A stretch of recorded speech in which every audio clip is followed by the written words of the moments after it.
जय हिंद दोस्तों। आज के इस वीडियो में हम लोग देखेंगे ज्ञान बिंदु जीएस एकेडमी यानी रोशन आनंद सर के द्वारा जो बिहार दरोगा मुख्य परीक्षा होने वाला है उससे रिलेटेड आपका फुल लेंथ टेस्ट सीरीज चलाया जा रहा है। तो ये टेस्ट सीरीज नंबर आपका 10 हो जाएगा और इससे पहले हम 9 तक टेस्ट आपका कंप्लीट कर चुके हैं। तो अगर आप लोग ने 1 से लेकर 9 तक टेस्ट नहीं देखे हैं तो इसका हम एक अलग प्लेलिस्ट बना दिए हैं। आप जाकर पहले प्लेलिस्ट में 1 से 9 तक टेस्ट देख सकते हैं दोस्तों। तो आइए आज देखते हैं कि टेस्ट नंबर 10 का ये आपका 1/3/2026 को आयोजित हुआ था। दोस्तों क्वेश्चन नंबर 1 पर चलने से पहले आप लोग से एक छोटी सी रिक्वेस्ट है कि अगर आप लोग चैनल पर नए आए हैं तो प्लीज़ चैनल को सब्सक्राइब कर दीजिएगा ताकि बिहार दरोगा से रिलेटेड आपका जितना भी वीडियो है आप तक पहुंचते रहे। और अगर वीडियो अच्छी लगी तो आप एक लाइक भी ज़रूर कर दीजिएगा और कोई भी डाउट है तो आप कमेंट करके ज़रूर पूछ सकते हैं। तो आइए क्वेश्चन नंबर 1 पर चलते हैं। क्वेश्चन नंबर 1 कह रहा है कि निम्नलिखित कथनों पर विचार कीजिए और बताना है कि कौन सा कथन सही है।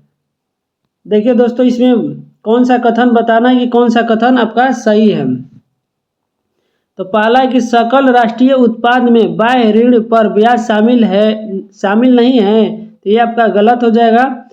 साधन उत्पादन लागत पर राष्ट्रीय आय में अप्रत्यक्ष करों को छोड़कर सब्सिडी को शामिल किया जाता है, तो ये आपका सही है।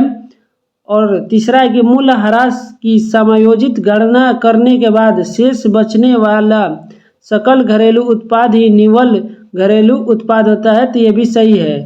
यानी आपका 2 और 3 सही है, इसलिए राइट आंसर ऑप्शन सी हो जाएगा। आइए दोस्तों देखते हैं कि आपका सकल घरेलू उत्पाद किसे कहते हैं, निवल घरेलू उत्पाद किसे कहते हैं। तो ये सभी पूर्ण व्याख्या के साथ हम बोलकर ही बता सकेंगे क्योंकि यहाँ लिखने का जगह पर्याप्त नहीं है। तो देखिए दोस्तों आपका सकल घरेलू उत्पाद शॉर्ट में जीडीपी कहते हैं, ग्रॉस डोमेस्टिक प्रोडक्ट। जीडीपी आपका 1 वर्ष की अवधि के दौरान एक राष्ट्र की सीमा के भीतर उत्पादित सभी अंतिम वस्तुओं एवं सेवाओं को मूल्य को कहते हैं। और आपका निवल घरेलू उत्पाद आपका एनडीपी, जिसे आपका एनडीपी जीडीपी की गणना के बाद मूल्य ह्रास का मूल्य समायोजित करने के बाद प्राप्त आपका जीडीपी है। यानी अगर एनडीपी का फुल फॉर्म पूछे दोस्तों तो एनडीपी का फॉर्मूला आपका जीडीपी माइनस आपका मूल्य ह्रास कर दीजिएगा तो एनडीपी हो जाएगा। यानी जीडीपी से जो मूल्य ह्रास घटाया जाता है उससे आपका एनडीपी निकलता है, निवल घरेलू उत्पाद।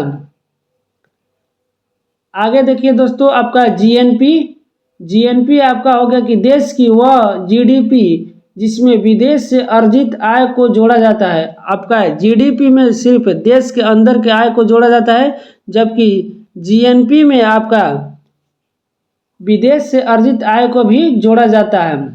और जीएनपी बराबर आपका हो जाएगा जीडीपी प्लस विदेश से अर्जित निवल साधन आय।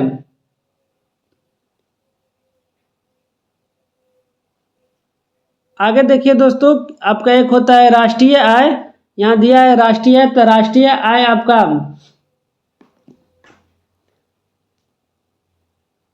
कर तथा सब्सिडी यानी छूट को प्रभाव को छोड़कर साधन लागत पर राष्ट्रीय आय प्राप्त की जाती है। और साधन लागत पर राष्ट्रीय आय बराबर होता है बाजार लागत पर निवल राष्ट्रीय उत्पाद माइनस अप्रत्यक्ष कर प्लस सब्सिडी।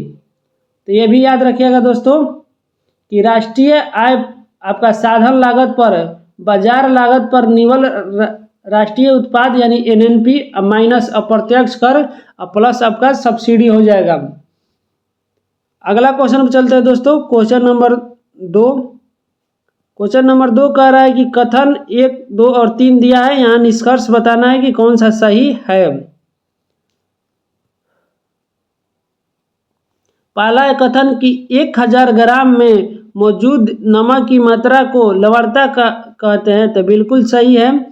महासागर की औसत लवणता 35 भाग प्रति 1000 ग्राम है, ये भी सही है। इजराइल के मृत सागर में 340 ग्राम प्रति लीटर लवणता होती है, तो ये भी आपका कथन सही है, यानी कथन 1, 2 और 3 तीनों सही है। इसका राइट आंसर ऑप्शन सी हो जाएगा।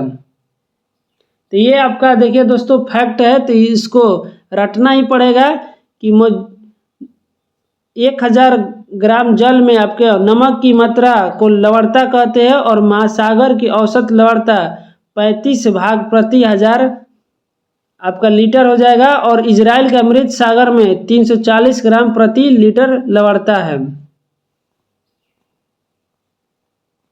अगला क्वेश्चन में चलते हैं, क्वेश्चन नंबर 3 देखते हैं दोस्तों। कथन और कारण वाला है, बताना है कि कौन सा कथन सही है और कौन किसकी व्याख्या करता है। देखिए दोस्तों, कथन ये कह रहा है कि भारत के संविधान के तहत राज्यपाल की विवेकाधीन शक्तियों का दायरा राष्ट्रपति के तुलना में अधिक व्यापक है, तो ये बिल्कुल सही है। और कारण है कि संविधान के अनुच्छेद 163 राज्यपाल को विशिष्ट परिस्थितियों में मंत्रिपरिषद की सलाह के बिना कार्य करने की अनुमति देता है, जबकि अनुच्छेद 74 के तहत राष्ट्रपति के लिए ऐसी स्पष्ट विवेकाधीन शब्द का प्रयोग नहीं किया गया है। तो कारण आर भी आपका सही है और कारण आर कारण ए की सही व्याख्या करता है, यानी ए और आर दोनों दोस्तों सही है और आर ए की सही व्याख्या भी कर रहा है, यानी राइट आंसर ऑप्शन ए हो जाएगा।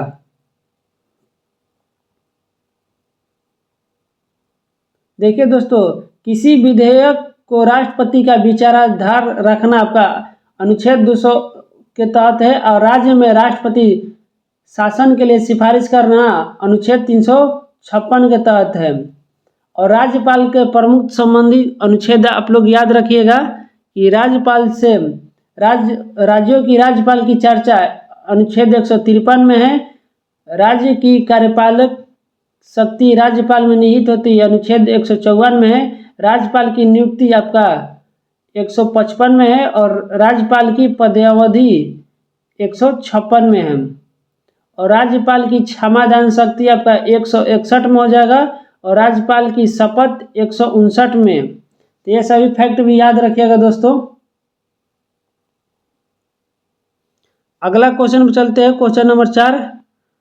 क्वेश्चन नंबर 4 आपका मैथ से संबंधित है, तो मैथ आप लोग बना लीजिएगा कि 2 अंकों की संख्या के अंकों का अंतर 4 है, इकाई अंक कितना है।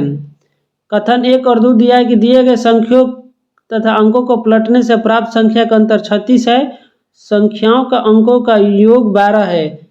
तो इसका सही उत्तर हो जाएगा दोस्तों कि उत्तर देने के लिए 2 पर्याप्त है, 1 नहीं है, यानी राइट आंसर ऑप्शन बी हो जाएगा।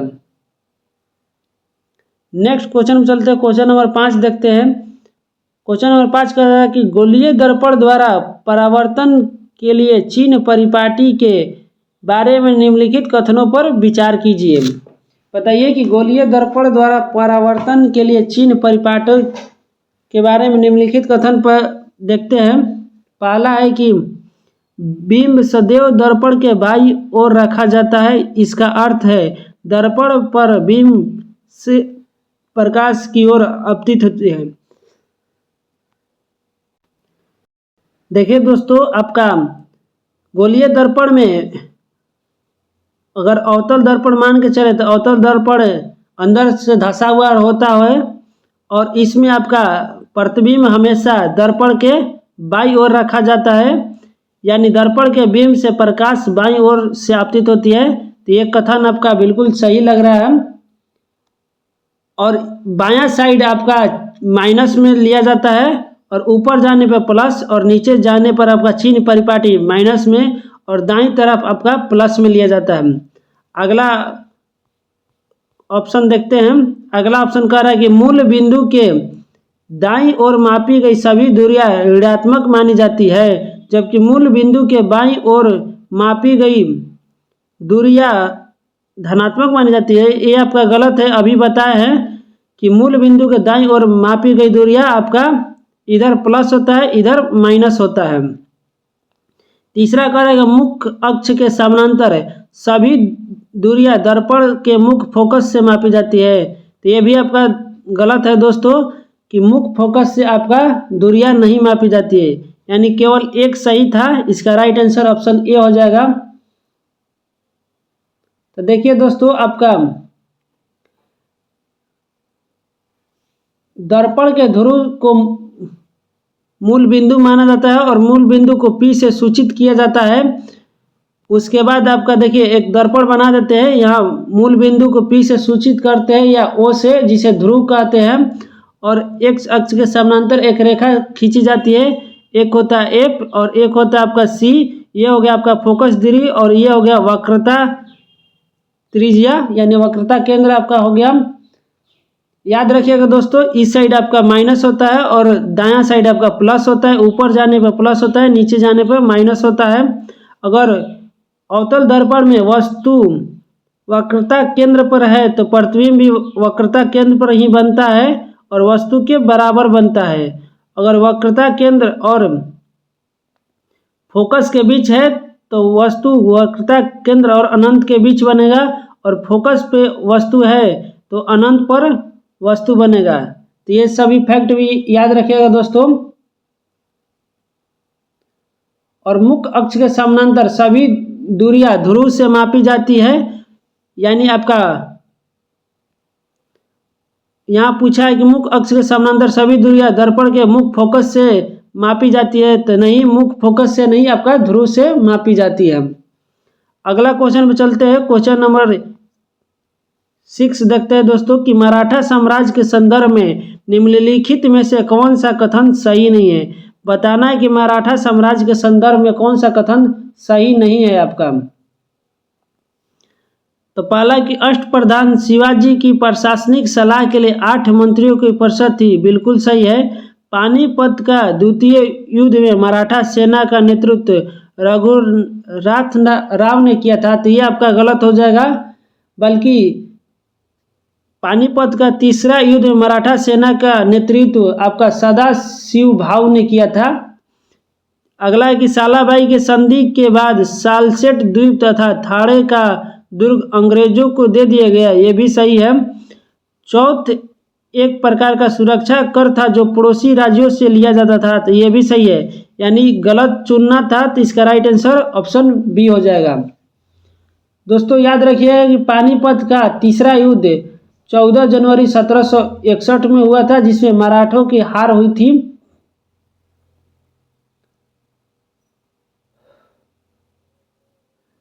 यहाँ देखिए दोस्तों, एक चौथ नामक कर है। चौथ आपका कुल राजस्व का 25% यानी 1/4 हिस्सा पर होता था, और ये उन पड़ोसी राज्यों से वसूला जाता था जो मराठा साम्राज्य का हिस्सा नहीं थे। और दूसरा कर था आपका सरदेशमुखी। यह चौथ के अतिरिक्त वसूला जाने वाला 10% का अतिरिक्त कर था।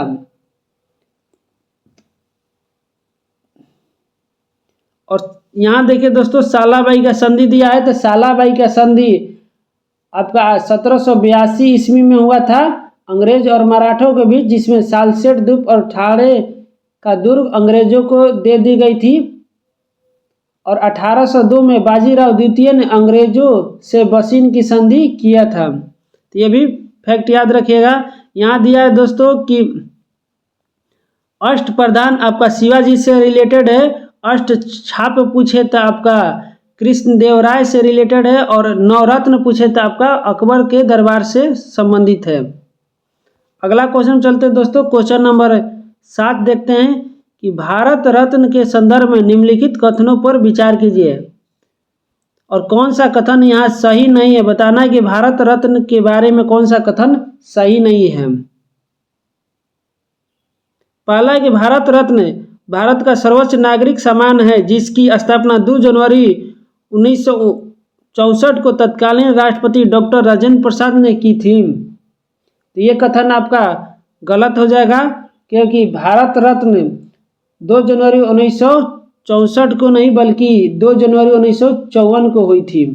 याद रखिएगा दोस्तों, 1954 की हुई थी। अगला है दूसरा नंबर की भारत रत्न पाने वाली पहली महिला इंदिरा गांधी थी। तो ये भी कथन आपका गलत हो जाएगा। ये आपका पहली महिला इंदिरा गांधी बिल्कुल थी, लेकिन 1978 में न पाकर 1971 में इन्हें भारत रत्न मिला था।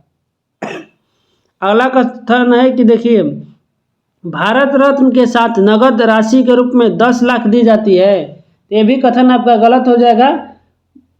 भारत रत्न के साथ कोई नगद राशि नहीं दी जाती है, केवल एक पीपल के पत्ते के आकार का पदक और एक सनद प्रमाण पत्र मिलता है। यानी इसका तीनों ऑप्शन गलत है। इसका राइट आंसर हो जाएगा ऑप्शन सी, 1, 2 और 3 सभी गलत है। देखिए दोस्तों, भारत रत्न के बारे में जानते हैं। भारत रत्न प्राप्त करता प्रथम हो जाएगा आपका डॉक्टर सर्वपल्ली राधाकृष्ण, जिन्हें 1954 में मिला था। और इसके बाद आपका चक्रवर्ती राजगोपालाचारी, उसके बाद डॉक्टर चंद्रशेखर वेंकट रमन हो जाएंगे। और 1955 में आपका मरणोपरांत भारत रत्न देने का प्रावधान जोड़ा गया। और मरणोपरांत यानी मरने के बाद पाने वाले प्रथम व्यक्ति आपका लाल बहादुर शास्त्री जी थे। और अगला फैक्ट भी याद रखिएगा दोस्तों कि विदेशी प्राप्तकर्ता में आपका खान अब्दुल गफ्फार खान और नेशनल मंडेला को मिला है। अगला याद रखिएगा दोस्तों कि सबसे युवा और पहला खिलाड़ी जिन्हें भारत रत्न मिला है, सचिन तेंदुलकर जी थे। आपको तो ये भी फैक्ट याद रखिएगा।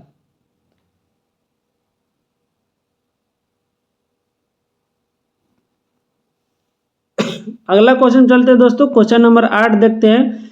8 कह रहा है कि सिकंदर के आक्रमण से संबंधित निम्नलिखित कथनों पर विचार करें। बताइए कि सिकंदर के आक्रमण से संबंधित कौन सा कथन सही है। यहाँ बताना है कि कौन सा कथन आपका सही है।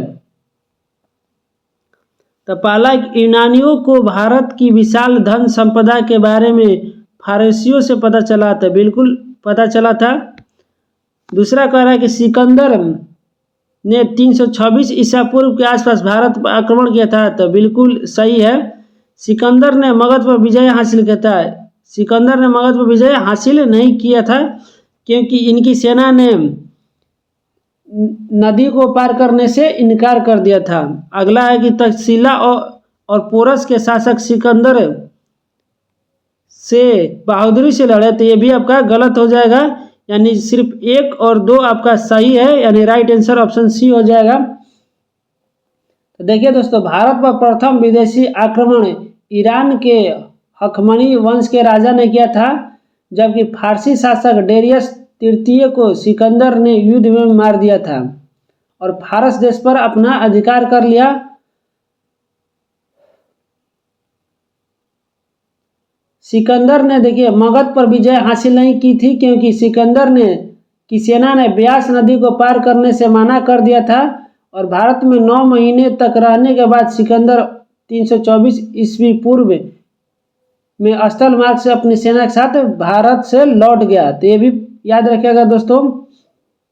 और यहाँ पर दिया है तक्षशिला और पोरस का। तो पंजाब के राजा पोरस ने झेलम नदी के तट पर सिकंदर के खिलाफ बहादुरी से लड़ाई लड़ी थी, जिसे हाइडेस्पेच का युद्ध कहा गया।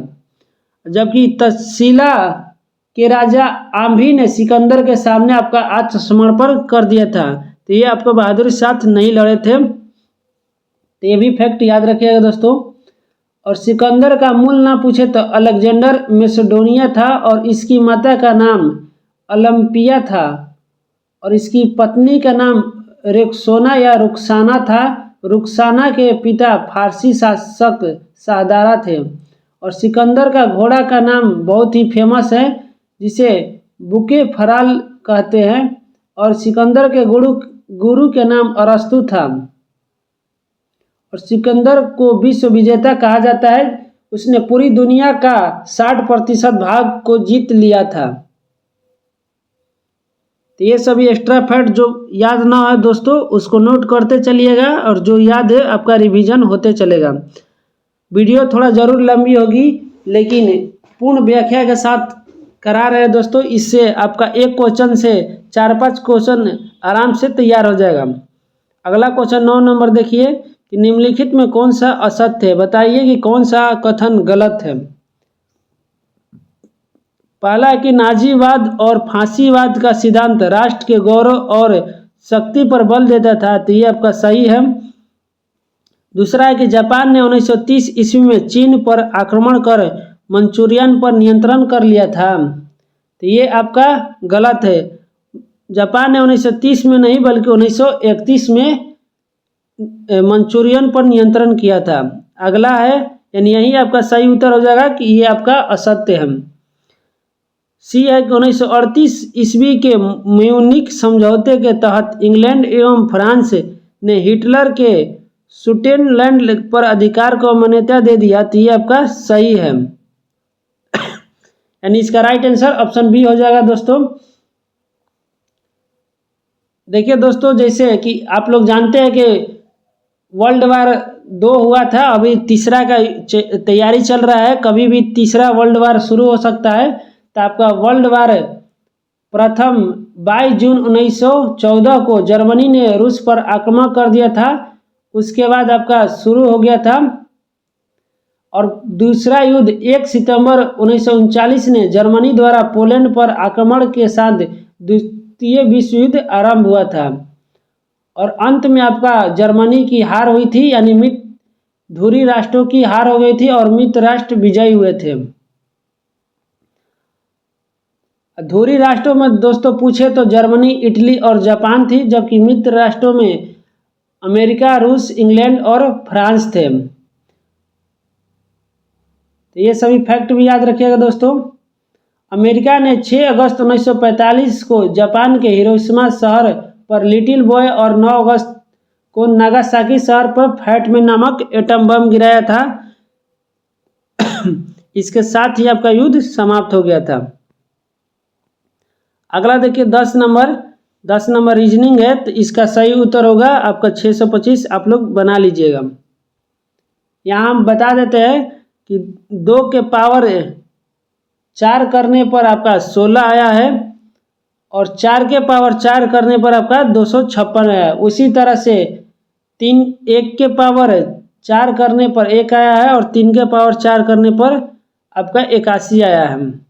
तो सेम इसमें भी होगा दोस्तों कि 4 के पावर 4 करने पे 256 आया, और 5 के पावर 4 करने पे 625 आएगा। अगला क्वेश्चन देखिए 11 नंबर का रहा है कि निम्नलिखित में कौन सा सुमेलित नहीं है, बताना है कि कौन सा सही सुमेलित नहीं है।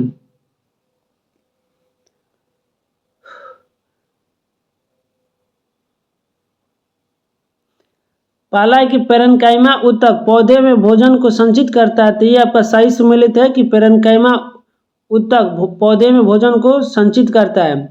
दूसरा है कि कोलेनकाइमा ऊतक पौधे को कठोर बनाता है, ये आपका गलत है। और एसेंक्राइमा पौधे को लचीला बनाता है, ये भी आपका गलत है। यानी 2 और 3 आपका गलत हो जाएगा दोस्तों। इसका सही उत्तर ऑप्शन सी हो जाएगा। देखिए पेरेन्काइमा ऊतक आपका पौधे में भोजन को संचित करता है, कोलेनकाइमा ऊतक पौधे को लचीला बनाता है, और एसेंक्राइमा ऊतक पौधे को कठोर बनाता है। यानी इसका अगर ये है, और एसेंक्राइमा पौधे को कठोर बनाता है, ये आपका सही मिलान होता। देखिए दोस्तों, पादप ऊतक को 2 भागों में बांटा जाता है, एक है विभेदित ऊतक और एक होता है अस्थायी ऊतक।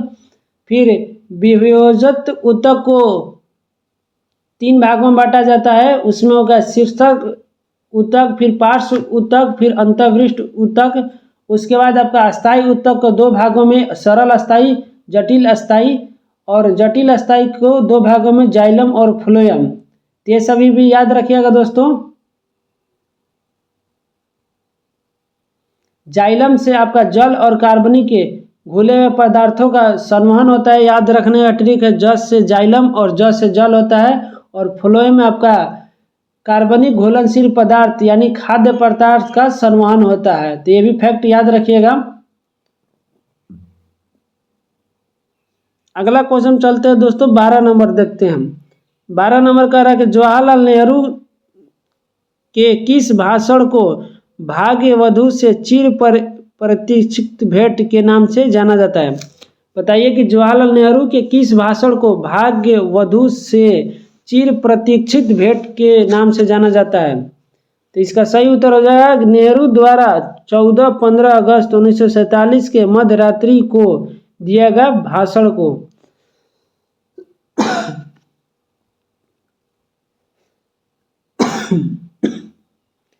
जवाहरलाल नेहरू द्वारा इस समय स्वतंत्रता की घोषणा किया गया था दोस्तों कि 14-15 अगस्त 1947 के मध्य रात्रि को। और जवाहरलाल नेहरू यह भाषण संविधान सभा दिल्ली में दिए थे। और इस भाषण को ट्राइस्ट विथ डेस्टिनी इसलिए कहा गया कि यह स्वतंत्रता को एक लंबी गुलामी के बाद भाग्य के साथ वादे के रूप में वर्णित किया था।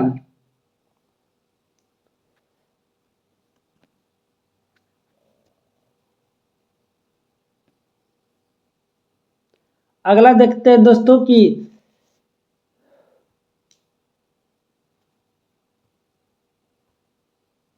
तेरह नंबर पर चलते हैं। 13 नंबर का है कि कोपेन के अनुसार उत्तरी बिहार की जलवायु किस प्रकार का है। बताइए कि कोपेन के अनुसार उत्तरी बिहार की जलवायु किस प्रकार की है। तो इसका सही उत्तर हो जाएगा CWG, यानी ये इसका राइट आंसर हो जाएगा दोस्तों।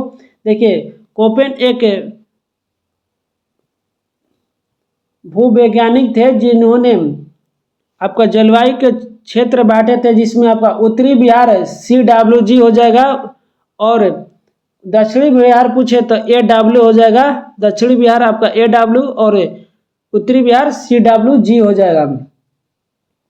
जबकि त्रिवार्थ वैज्ञानिक द्वारा आपका उत्तरी बिहार को CAW और दक्षिणी बिहार को AW के रूप में विभाजित किया गया है।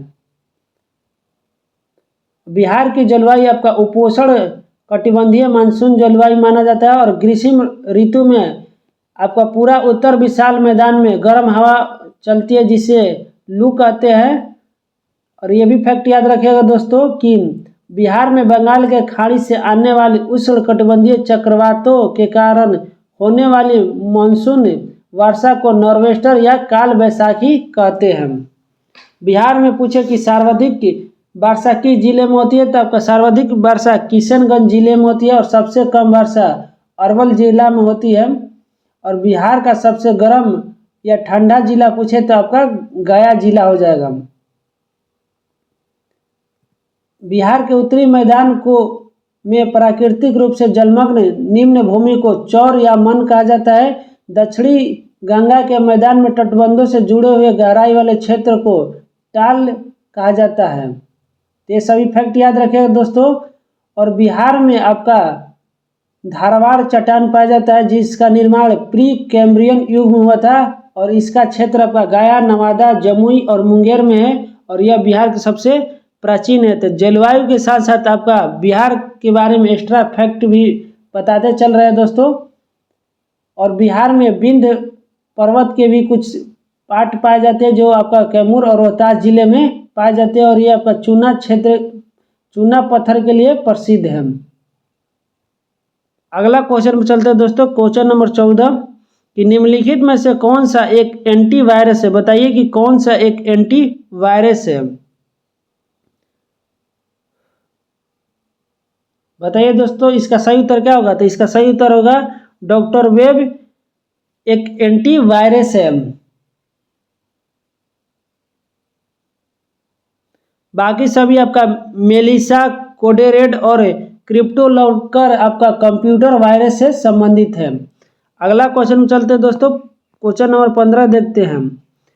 15 कह रहा कि 17वां ब्रिक्स शिखर सम्मेलन 2025 के संबंध में सत्य कथन को चुनिए। बताइए कि ब्रिक्स शिखर सम्मेलन के बारे में कौन सा कथन सही है। तो पहला कि इसका आयोजन रियो डी जेनेरियो ब्राजील में हुआ था, तो बिल्कुल सही है। ब्रिक्स शिखर सम्मेलन 2025 का आयोजन ब्राजील में हुआ था। इसमें ब्रिक्स के नवीनतम पूर्ण सदस्य के रूप में इंडोनेशिया ने भाग लिया, तो ये भी सही है। और इसका मुख्य विषय अधिक समावेशी और टिकाऊ शासन के लिए वैश्विक दक्षिण सहयोग को मजबूत बनाना है, तो ये भी आपका सही है। यानी 1, 2 और 3 तीनों आपका सही है दोस्तों। इसका राइट आंसर ऑप्शन सी हो जाएगा। ब्रिक्स शिखर सम्मेलन आप लोग ने याद रखा कि ये आपका रियो डी जेनेरियो ब्राजील में हुआ था और इस सम्मेलन की अध्यक्षता ब्राजील के राष्ट्रपति लुइस इनसोनियो लुला द सिल्वा ने किया था। तो ये भी फैक्ट याद रखिएगा। और इस सम्मेलन का नवीनतम सदस्य आपका इंडोनेशिया बना था। और ब्रिक्स के कुल सदस्य आपका ब्राजील, चीन, रूस, भारत और दक्षिण अफ्रीका के साथ 5 नए सदस्य मिस्र, इथोपिया, ईरान और यूएई और इंडोनेशिया है। तो ये भी फैक्ट याद रखिएगा। अगला कुछ फैक्ट बता देते हैं दोस्तों कि SCO शंघाई शिखर सम्मेलन आपका 2025 पूछे तो SCO आपका सम्मेलन 2025 पूछे तो तियानजिन चीन में हुआ था। नाटो शिखर सम्मेलन आपका द हेग नीदरलैंड में हुआ था। और 51वां G7 शिखर सम्मेलन 2025 कानानिक्सिस कनाडा में हुआ था। उसके बाद आपका आसियान शिखर सम्मेलन 2025 कुआलालंपुर मलेशिया में हुआ था। अगला क्वेश्चन चलते हैं दोस्तों। नेक्स्ट क्वेश्चन आपका मैथ से संबंधित है। तो मैथ आप लोग बना लीजिएगा। इसका सही उत्तर हो जाएगा ऑप्शन ए 7। अगला क्वेश्चन देखिए 10 नंबर की 10 ग्राम हाइड्रोजन को ऑक्सीजन की उपस्थिति में पूर्ण जलाने पर कितने ग्राम H2O जल बनेगा। बताइए कि इसका सही उत्तर क्या होगा। कि 10 ग्राम हाइड्रोजन को ऑक्सीजन की उपस्थिति में पूर्ण रूप से जलाने पर कितने ग्राम में जल बनेगा। देखिए इसका दोस्तों राइट आंसर हो जाएगा आपका ऑप्शन बी 90 ग्राम जल बनेगा। अगला देखिए 18 नंबर की किस वर्ष अनुसूचित जाति एवं जनजाति अधिनियम पारित किया गया था। बताइए कि किस वर्ष अनुसूचित जाति और जनजाति अधिनियम पारित किया गया था। तो इसका सही उत्तर हो जाएगा ऑप्शन सी 1989 में। और संविधान के अनुच्छेद 15 में आपका भेदभाव का निषेध और संविधान के अनुच्छेद 17 में आपका छुआछूत यानी अस्पृश्यता का अंत दिया गया है। तो ये भी फैक्ट याद रखिएगा दोस्तों। अगला क्वेश्चन चलते हैं। क्वेश्चन नंबर 19 देखते हैं। क्वेश्चन नंबर 19 आपका रीजनिंग से संबंधित है। इसका सही उत्तर हो जाएगा ऑप्शन डी सभी निष्कर्षण अनुसरण करता है। अगला देखिए 20 नंबर आपका मिलान करना है कि अंतरिम मंत्रिमंडल के सदस्य और संबंधित विभाग के किस विभाग के कौन से सदस्य थे। आइए इसका देखते हैं। पहला है कि आसिफ अली आपका रेलवे और परिवहन से संबंधित थे। जॉन मथाई आपका उद्योग और नागरिक आपूर्ति। उसके बाद आई चुंद्रीगढ़ आपका वाणिज्य से संबंधित थे। और जोगेंद्रनाथ मंडल आपका विधि से। यानी आसिफ अली रेलवे से, जॉन मथाई उद्योग से, आई चुंद्रीगढ़ वाणिज्य से और जोगेंद्र मंडल विधि विभाग से संबंधित थे। तो इसका राइट आंसर हो जाएगा दोस्तों 4, 3, 2, 1 यानी ऑप्शन सी इसका सही उत्तर हो जाएगा। और कुछ एक्स्ट्रा फैक्ट देख लीजिए। जैसे आपका जवाहरलाल नेहरू पूछे तो राष्ट्रमंडल संबंध विदेशी मामले से संबंधित थे। सरदार वल्लभ भाई पटेल गृह, सूचना एवं प्रसारण मंत्री थे। सरदार बलदेव सिंह रक्षा से संबंधित थे। जॉन मथाई आपका उद्योग बता दिए। चक्रवर्ती राजगोपालाचारी शिक्षा। CH भाभा कार्य, खान और ऊर्जा। डॉक्टर राजेंद्र प्रसाद खाद्य एवं कृषि। जगजीवन राम श्रम। लियाकत अली वित्त। और आपका गजनफर अली खान स्वास्थ्य से संबंधित थे।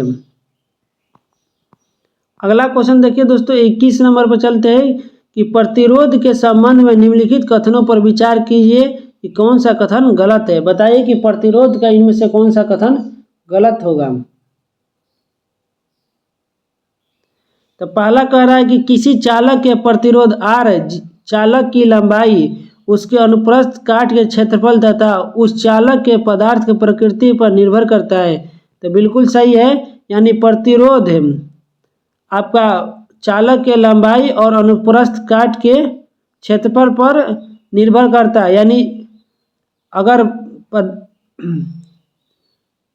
चालक की लंबाई बढ़ेगी तो प्रतिरोध भी बढ़ेगा और अनुप्रस्थ काट का क्षेत्रफल बढ़ेगा दोस्तों तो प्रतिरोध घटेगा। यानी इसका समानुपाती हो जाता है और अनुप्रस्थ काट के व्युत्क्रमानुपाती होता है। यानी कथन ए आपका सही है। दूसरा कह रहा है कि यदि प्रतिरोध दुगना कर दिया जाए तो विद्युत धारा का मान आधा होता है। तो ये भी कथन आपका सही है दोस्तों कि प्रतिरोध दुगना करने पर आपका विद्युत धारा का मान आधा होता है। तो V बराबर इसका IR होता है दोस्तों। तो इस फॉर्मूला से आपका मान निकल जाएगा, यानी इनमें से कोई नहीं आपका गलत है। तो राइट आंसर ऑप्शन डी हो जाएगा कि कोई इनमें से कोई नहीं गलत है।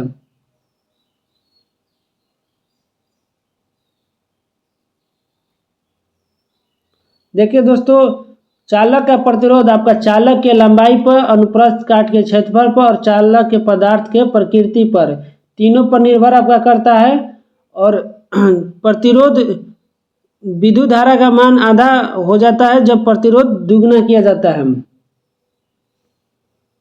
अगला क्वेश्चन देखिए दोस्तों, 22 नंबर पर चलते हैं। 22 नंबर का निम्नलिखित में से कौन सा सोवियत संघ के विघटन का परिणाम नहीं है। बताइए कि सोवियत संघ यानी वर्तमान में रूस के विघटन का परिणाम नहीं है।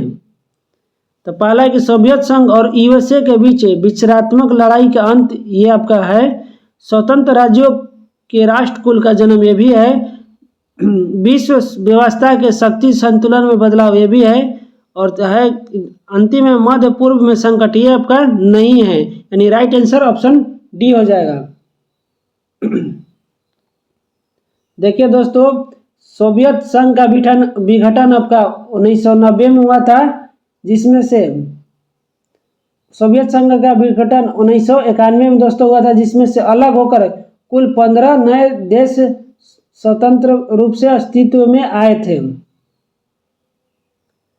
अगला क्वेश्चन चलते हैं दोस्तों। अगला क्वेश्चन आपका रीजनिंग से संबंधित है। इसका सही उत्तर होगा ऑप्शन डी। नेक्स्ट क्वेश्चन देखते हैं दोस्तों। 24 नंबर का रहा है कि जब कोई अंतरिक्ष यात्री चांद पर जाते हैं तो वो विशेष रूप से सुरक्षित हवा से भरी हुई अंतरिक्ष पोशाक क्यों पहनते हैं। बताइए कि इसका राइट आंसर क्या होगा। तो इसका सही उत्तर होगा कि वायु दाब की कमी से बचने के लिए, यानी ऑप्शन बी इसका सही उत्तर हो जाएगा। जैसा कि आप लोग जानते हैं दोस्तों कि जब हम पृथ्वी पर रहते हैं तो वायुमंडलीय दाब हमारे सर के ऊपर लगता है, लेकिन हमें महसूस नहीं होती है। लेकिन अंतरिक्ष में आपका वायुमंडल नहीं पाया जाता है, इसलिए वहाँ आप वायु दाब भी नहीं होती है। और चांद पर वायुदाब की कमी के कारण चांद पर जाने वाले अंतरिक्ष यात्री विशेष रूप से हवा भरी पोशाक को पहनते हैं, ताकि शरीर द्वारा विपरीत बल लगने के कारण उनकी रक्त कोशिकाएं फट न जाए।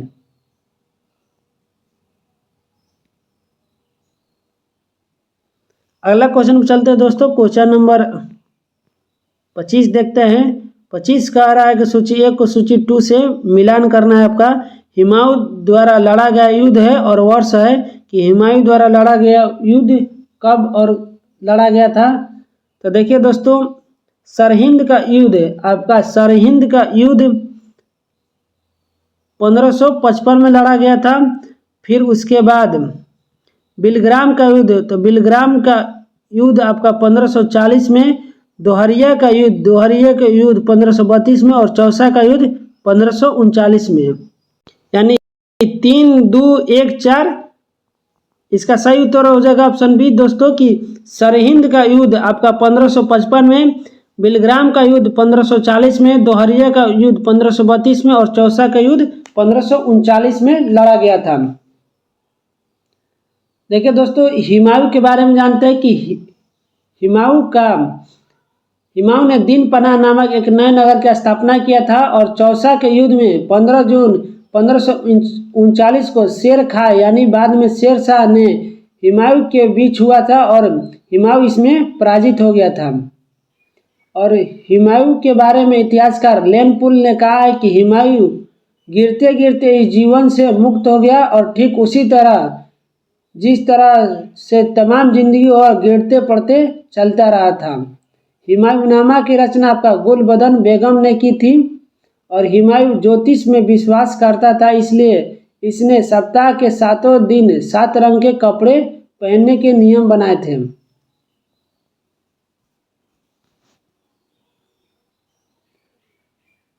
देखिए दोस्तों 1532 में आपका दोहरिया का युद्ध हुआ था, जिसमें हुमायूं की सेना और मोहम्मद लोदी की सेना के बीच युद्ध हुआ था।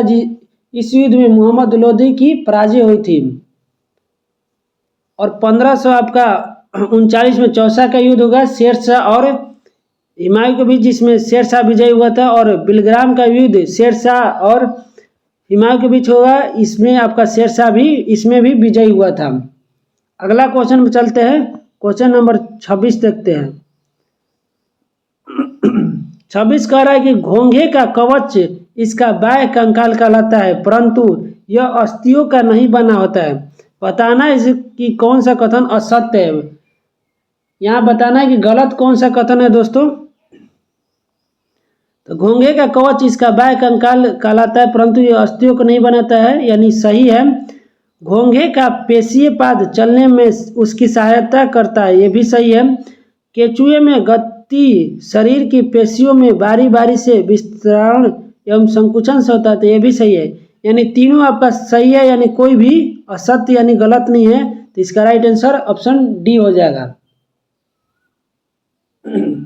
देखिए दोस्तों, केचुए आपको किसानों के मित्र के रूप में ही कहा जाता है कि केचुए किसानों का मित्र होते हैं। और घोंघे का वैज्ञानिक नाम पूछे तो आपका कॉर्नु एक्सपोर्सम होता है। और घोंघा मोलस्का संघ के अंतर्गत एक कशेरुकी जीव के अंतर्गत आता है। तो ये भी सब फैक्ट याद रखिएगा दोस्तों। अगला क्वेश्चन चलते हैं 27 नंबर। 27 नंबर का निम्नलिखित कथनों पर विचार कीजिए तथा नीचे दिए गए कुटों की सहायता से उत्तर का चयन कीजिए। बताना है कि कौन सा कथन सत्य है। बताइएगा दोस्तों कि कौन सा कथन सत्य है। पहला है कि भारतीय राष्ट्रीय अंतरिक्ष अनुसंधान समिति का गठन 1969 में प्रसिद्ध अंतरिक्ष वैज्ञानिक डॉक्टर विक्रम साराभाई की अध्यक्षता में किया गया था। तो ये आपका गलत हो जाएगा, बल्कि 1969 में नहीं, आपका 1962 में हुआ था। तो यहाँ 1962 होगा। दूसरा कह रहा है कि भारतीय अंतरिक्ष अनुसंधान संगठन यानी इसरो की स्थापना 1962 में हुआ था। तो ये भी आपका गलत हो जाएगा। आपका इसरो का स्थापना 1969 में हुआ था। और तीसरा कह रहा है कि चंद्रमा तल पर सफलतापूर्वक उतरने वाला पहला अंतरिक्ष यान लूना 9 है। तो ये आपका सही हो जाएगा, यानी केवल कथन एक सही है, इसलिए राइट आंसर ऑप्शन सी हो जाएगा। देखिए दोस्तों, इसरो का आपका स्थापना 15 अगस्त 1969 को हुआ था। और भारतीय राष्ट्रीय अंतरिक्ष अनुसंधान समिति का गठन आपका विक्रम साराभाई की अध्यक्षता में 1962 में हुआ था। और विक्रम साराभाई को अंतरिक्ष कार्यक्रम के जनक के कहा जाता है। तो ये भी फैक्ट याद रखिएगा।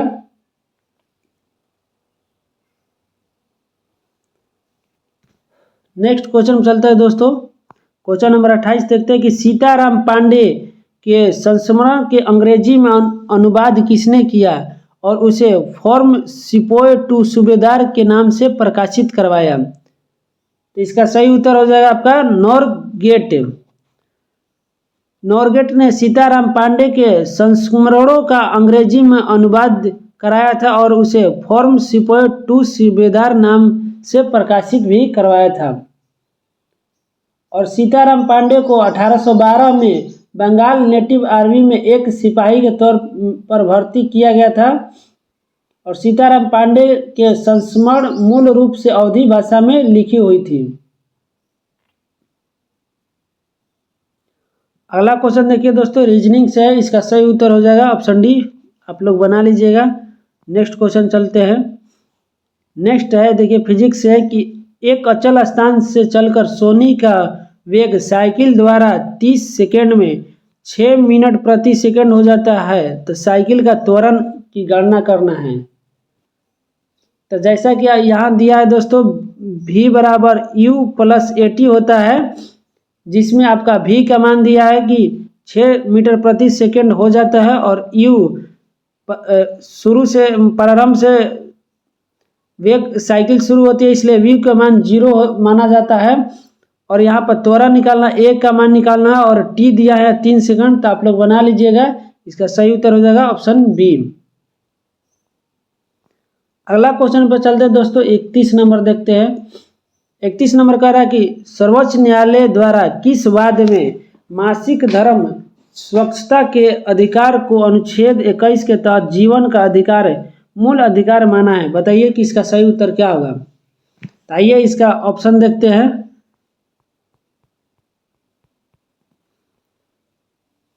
तो इसका सही उत्तर हो जाएगा दोस्तों ऑप्शन ए, जया ठाकुर बनाम भारत संघ। जया ठाकुर बनाम भारत संघ मामले में सर्वोच्च न्यायालय ने मासिक धर्म, स्वास्थ्य और स्वच्छता को संविधान के अनुच्छेद 21 के तहत मूल अधिकार घोषित किया है। और यहाँ दिया है दोस्तों, अमर जैन बनाम भारत संघ आपका अनुच्छेद 21 के तहत डिजिटल पहुंच के अधिकारों की मूल अधिकार माना है। अगला है विकास कुमार बनाम भारत संघ। तो ये आपका न्यायालय ने स्पष्ट किया कि दिव्यांगों के लिए आवास का अधिकार अनुच्छेद 14, 16 और 21 के तहत मूल अधिकार है। अगला है कि विशाखा गाइडलाइंस का विस्तार। विशाखा गाइडलाइंस बनाम राजस्थान राज्य आपका कार्यस्थल पर यौन सुरक्षा का एक मौलिक अधिकार है। ये भी फैक्ट याद रखिएगा दोस्तों।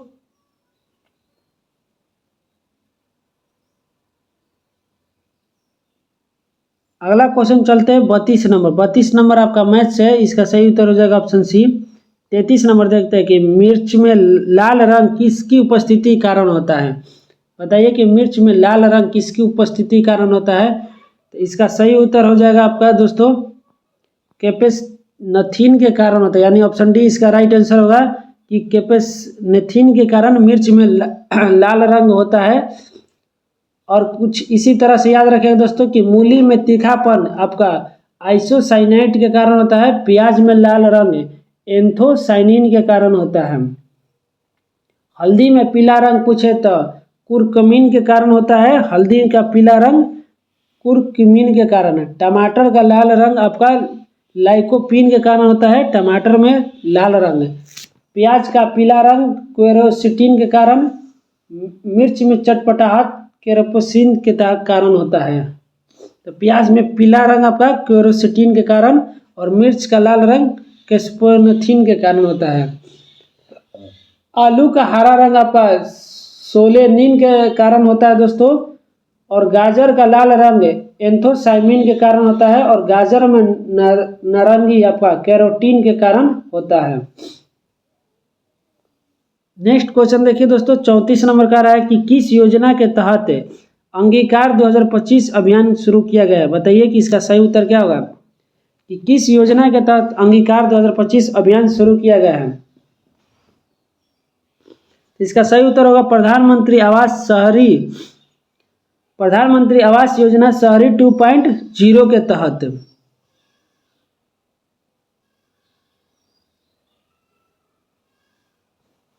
अगला क्वेश्चन देखते हैं दोस्तों 35 नंबर का है कि आकाश में उड़ते हुए जेट हवाई जहाज अपने पीछे सफेद पद चिन्ह क्यों छोड़ते हैं?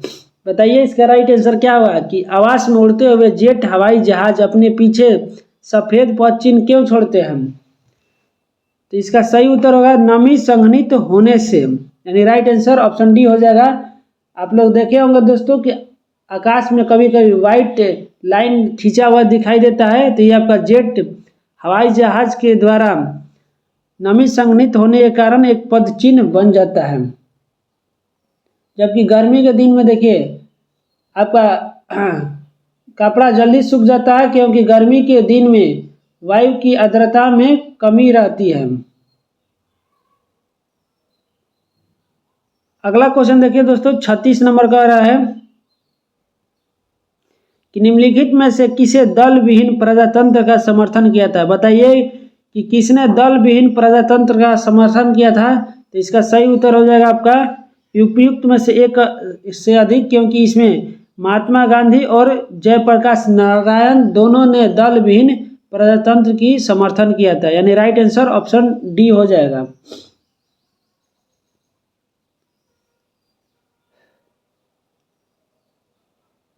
देखिए दोस्तों, डॉक्टर भीमराव अंबेडकर आपका समता सैनिक दल, इंडिपेंडेंट लेबर पार्टी और अखिल भारतीय अनुसूचित जाति संघ की स्थापना किए थे। और आपका सीडी देशमुख ने पीजेंट एवं workers party of India, Keshavrao जेदे ने नाना पाटिल किए थे।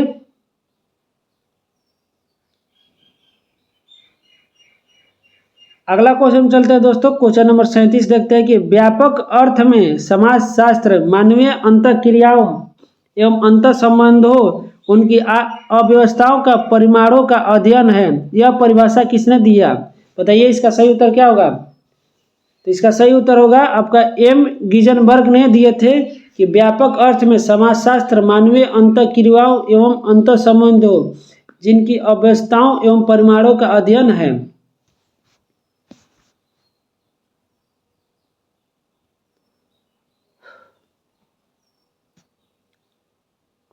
देखिए दोस्तों, मैक्स वेबर के अनुसार आपका मैक्स वेबर का पूछे तो समाजशास्त्र वह विज्ञान है जो सामाजिक प्रक्रिया का विश्लेषणात्मक अध्ययन करता है। लेस्टर एम एफ वर्ड का पूछे तो लेस्टर एफ वर्ड के अनुसार समाजशास्त्र समाज का या सामाजिक घटनाओं का विज्ञान है। और पार्क एवं बर्जियस के अनुसार पूछे तो समाजशास्त्र सामूहिक व्यवहार का विज्ञान है। यानी पार्क एवं बर्जियस के अनुसार समाजशास्त्र सामूहिक व्यवहार का विज्ञान है, और लेस्टर एफ फोर्ड के अनुसार समाजशास्त्र समाज का या सामाजिक घटनाओं का विज्ञान है। और मैक्स वेबर के अनुसार समाजशास्त्र वह विज्ञान है जो सामाजिक प्रक्रिया का विश्लेषणात्मक अध्ययन करता है। अगला क्वेश्चन देखते हैं 38 नंबर कि निम्नलिखित कथनों पर विचार कीजिए कि कौन सा कथन सत्य है। बताना है दोस्तों कि कौन सा कथन आपका सत्य है। तो पहला कि सोना जल की किसी भी अवस्था के साथ बिल्कुल भी अभिक्रिया नहीं करता है, तो ये बिल्कुल सही है। सोना आपका जल के किसी भी यानी ठोस द्रव गैस कोई से भी अभिक्रिया नहीं करता है। दूसरा है कि सभी धातु ऑक्साइड की प्रकृति अम्लीय होती है, ये गलत है। आपका सभी धातु जल से अभिक्रिया करके हाइड्रोजन गैस धातु ऑक्साइड उत्पन्न करते हैं, परंतु एल्युमिनियम, आयरन और जिंक आपका धातु न शीतल जल के साथ अभिक्रिया करते हैं न गर्म जल के साथ। और तीसरा कह रहा है कि चांदी अत्यंत अधिक ताप पर भी ऑक्सीजन के साथ अभिक्रिया नहीं करता है, तो ये भी सही है। यानी 1 और 2 आपका सही है। राइट आंसर ऑप्शन बी हो जाएगा। देखिए दोस्तों, धातुएं आपका ऑक्साइड देती है। ऑक्साइड आपका प्रकृति में क्षारीय होता है, न कि अम्लीय होता है। तो याद रखिएगा दोस्तों कि धातु ऑक्साइड आपका क्षारीय होता है, और अधातु आपका पूछे तो अधातु आपका अम्लीय ऑक्साइड देते हैं। परंतु कुछ अपवाद याद रखिएगा दोस्तों, जैसे अल्युमिनियम ऑक्साइड और जिंक ऑक्साइड आपका क्षारीय और अम्लीय दोनों देते हैं, इसलिए इसे उभयधर्मी भी कहा जाता है। अगला क्वेश्चन देखिए दोस्तों 39 नंबर की संयुक्त राष्ट्र सेवा विविधता UNCBD के 16वें पक्षकार सम्मेलन का थीम क्या था? तो इसका सही उत्तर हो जाएगा प्रकृति के साथ शांति था।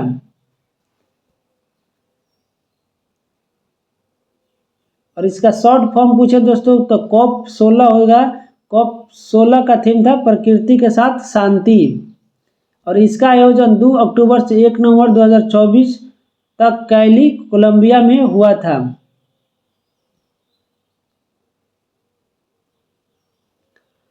अगला देखिए दोस्तों 40 नंबर का कहते हैं, ये आपका रीजनिंग से मैथ से संबंधित है। इसका सही उत्तर ऑप्शन डी हो जाएगा। 41 नंबर पर चलते हैं, कह रहा है कि निम्नलिखित पर विचार कीजिए। देखिए, उपयुक्त में किसकी सीमाएं सहारा मरुस्थल से लगती है? बताइए, देश का नाम दिया है, किसकी सीमा आपका सहारा मरुस्थल से लगेगा? तो सहारा मरुस्थल से आपका माली का लगता है, मोरक्को का लगता है, चाड का लगता है और मॉरिटानिया का लगता है। यानी 1, 2, 3 और 5, यानी राइट आंसर ऑप्शन ए हो जाएगा दोस्तों कि सहारा मरुस्थल के साथ माली, मोरक्को, चाड और मैरितानिया की सीमा लगती है। और सहारा मरुस्थल सबसे बड़ा आपका रेगिस्तान है, यानी सबसे बड़ा मरुस्थल हो जाएगा, जो 11 देशों के साथ इसकी सीमा लगती है। 11 देश में आपका अल्जीरिया, चाड, मिस्र, Libya, Mali, Mauritania, Morocco, Niger, Sudan, Tunisia एवं पश्चिमी सहारा सम्मिलित है।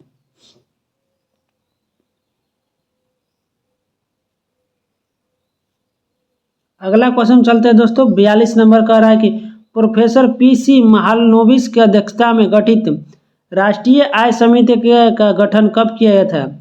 बताइए कि राष्ट्रीय आय समिति का गठन कब किया गया था? तो इसका सही उत्तर हो जाएगा 1949 में किया गया था, और इसका अध्यक्ष आपका पीसी महालनोबिस थे।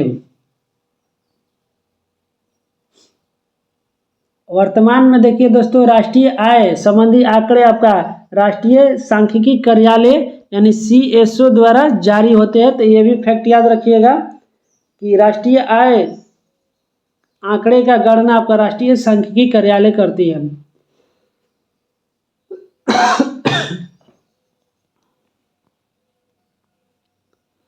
तिरालीस नंबर क्वेश्चन देखते हैं दोस्तों।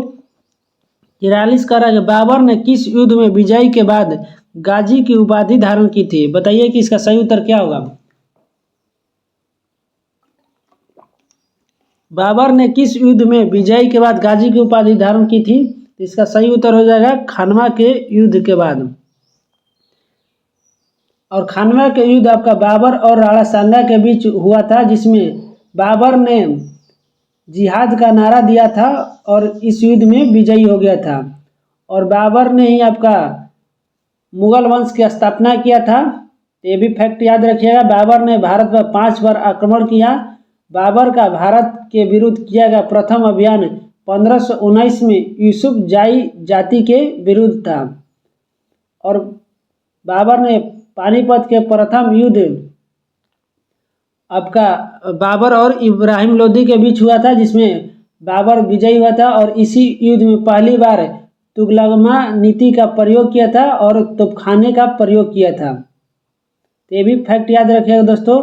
और बाबर द्वारा लड़े गए प्रमुख युद्ध जैसे आपका पानीपत का प्रथम युद्ध 21 अप्रैल 1526 में हुआ था, जिसमें बाबर विजयी हुआ था, और यह इब्राहिम लोदी और बाबर के साथ हुआ था। दूसरा युद्ध है खानवा का युद्ध 17 मार्च 1527 में राणा सांगा और बाबर के बीच हुआ था। इसमें भी बाबर विजयी हुआ था। चंदेरी का युद्ध है 29 जून 1528 मेदिनी राय और बाबर। उसके बाद घाघरा का युद्ध है 6 मई 1529 अफगान और बाबर। सभी युद्ध में बाबर विजयी हुआ था। और बाबर की मातृभाषा तुर्की थी, लेकिन वह अरबी और फारसी का भी अच्छा ज्ञाता था। और बाबर ने अपनी आत्मकथा बाबरनामा लिखी थी, जो कि तुर्क भाषा में थी। तो ये सभी फैक्ट याद रखिएगा दोस्तों।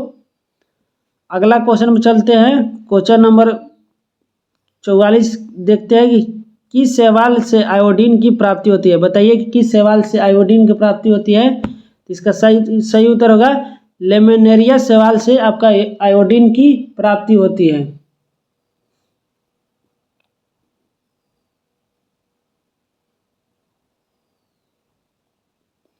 नेक्स्ट क्वेश्चन देखते हैं दोस्तों। 45 नंबर कह रहा है कि महात्मा गांधी द्वारा प्रतिपादित वर्धा योजना के संदर्भ में निम्नलिखित कथनों पर विचार कीजिए। कौन सा कथन बताइए कि सही है? महात्मा गांधी द्वारा वर्धा योजना के संदर्भ में कौन सा कथन आपका सही है? तो पहला है कि इस योजना को नई तालीम या बुनियादी शिक्षा के नाम से भी जाना जाता है। तो ये सही है। दूसरा कह रहा है कि इस योजना में 4 वर्ष से 14 वर्ष की आयु के बच्चे के लिए निःशुल्क और अनिवार्य शिक्षा का प्रस्ताव था। तो ये आपका गलत है। तीसरा कह रहा है, देखिए दूसरा गलत है। तीसरा कह रहा है कि शिक्षा का माध्यम मातृभाषा होना चाहिए। ये भी सही है। चौथा है कि योजना का मूलभूत सिद्धांत हस्त उत्पादक कार्य था। 4 भी आपका सही है, यानी 1, 2 और 4 आपका सही है। इसके लिए राइट आंसर ऑप्शन बी हो जाएगा कि 1, 2 और 4 सही है। अगला क्वेश्चन देखते हैं दोस्तों। 46 नंबर, युग्म को सही सुमेलित नहीं है, बताना कि कौन सा युग्म सही सुमेलित आपका नहीं है। तो पहला है कि चूना पत्थर रूपांतरित चट्टान, चूना पत्थर का रूपांतरित चट्टान संगमरमर में होता है, बालुआ पत्थर में नहीं होता है, यानी राइट आंसर ऑप्शन ए हो जाएगा, यही आपका सही सुमेलित नहीं है। बाकी ग्रेनाइट का रूपांतर निस्म में होता है, बेसाल्ट का सिस्ट में होता है और ग्रेबो का सर्पेंटाइन में होता है। ये राइट आंसर इसका दोस्तों ये हो जाएगा। कुछ याद रखिएगा दोस्तों, जैसे आपका शैल का रूपांतरित स्लेट में होता है, बालुआ पत्थर का क्वार्टजाइट में होता है, चूना पत्थर का संगमरमर में होता है, चौक या डेलोमाइट का संगमरमर में होता है, और उसके बाद ग्रेनाइट का निस्म होता है, बेसाल्ट का सिस्ट में होता है, उसके बाद स्लेट का फाइलाइट में होता है और फाइलाइट का सिस्ट में होता है, और ग्रेब्रो का सर्पेंटाइन में होता है। अगला देखिए 47 नंबर मैथ है, इसका सही उत्तर ऑप्शन डी हो जाएगा। नेक्स्ट देखिए 48 नंबर, भारत में जीरो बजट नेचुरल फार्मिंग का जनक किसे कहा जाता है? बताइए कि इसका सही उत्तर क्या होगा। कि भारत में जीरो बजट नेचुरल फार्मिंग का जनक किसे कहा जाता है? इसका सही उत्तर हो जाएगा सुभाष पालेकर को कहा जाता है।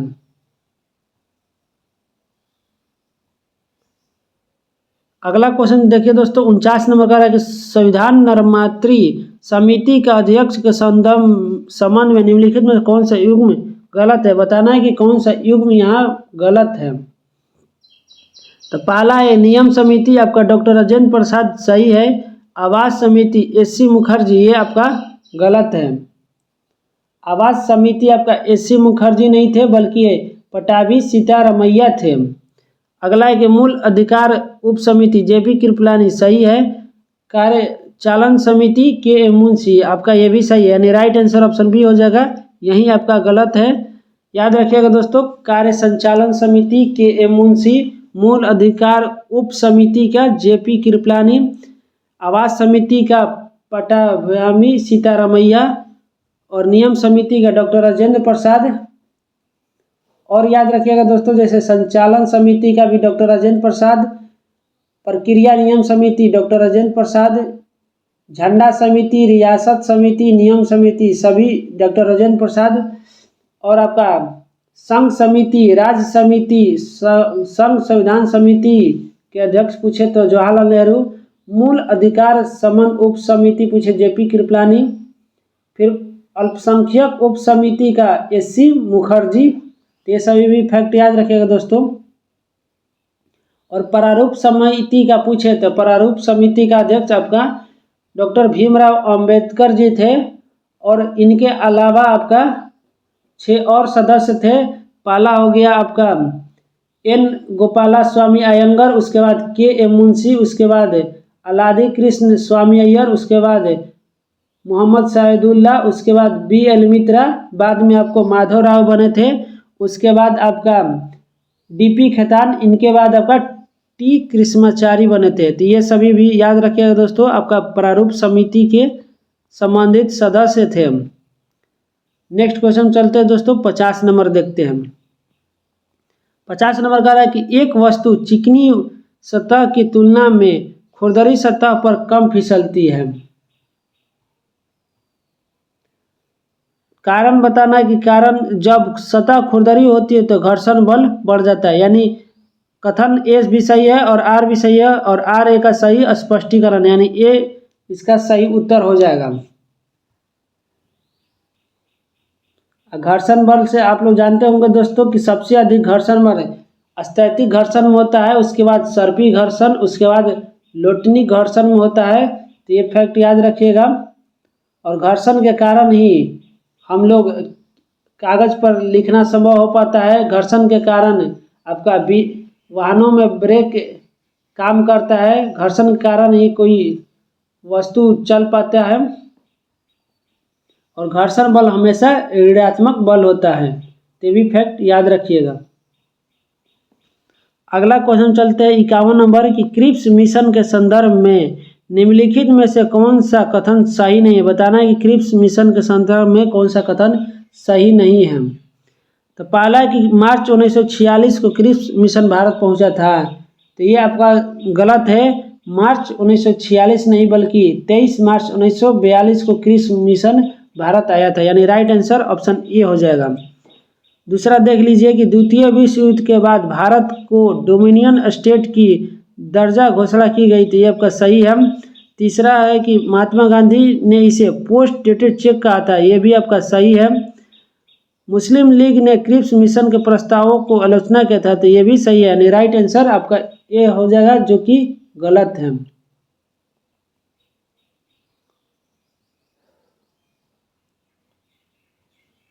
अगला क्वेश्चन पे चलते हैं दोस्तों, 52 नंबर देखते हैं। 52 कह रहा है कि सूची 1 को सूची 2 से मिलान करना है। एक तरफ दिन दिया है और एक तरफ दिवस है कि किस तिथि को कौन सा दिवस मनाया जाता है। तो आइए देखते हैं। 11 जुलाई को आपका विश्व जनसंख्या दिवस मनाया जाता है।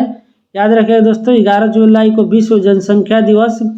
21 सितंबर को विश्व शांति दिवस। 7 अगस्त को राष्ट्रीय हथकरघा दिवस।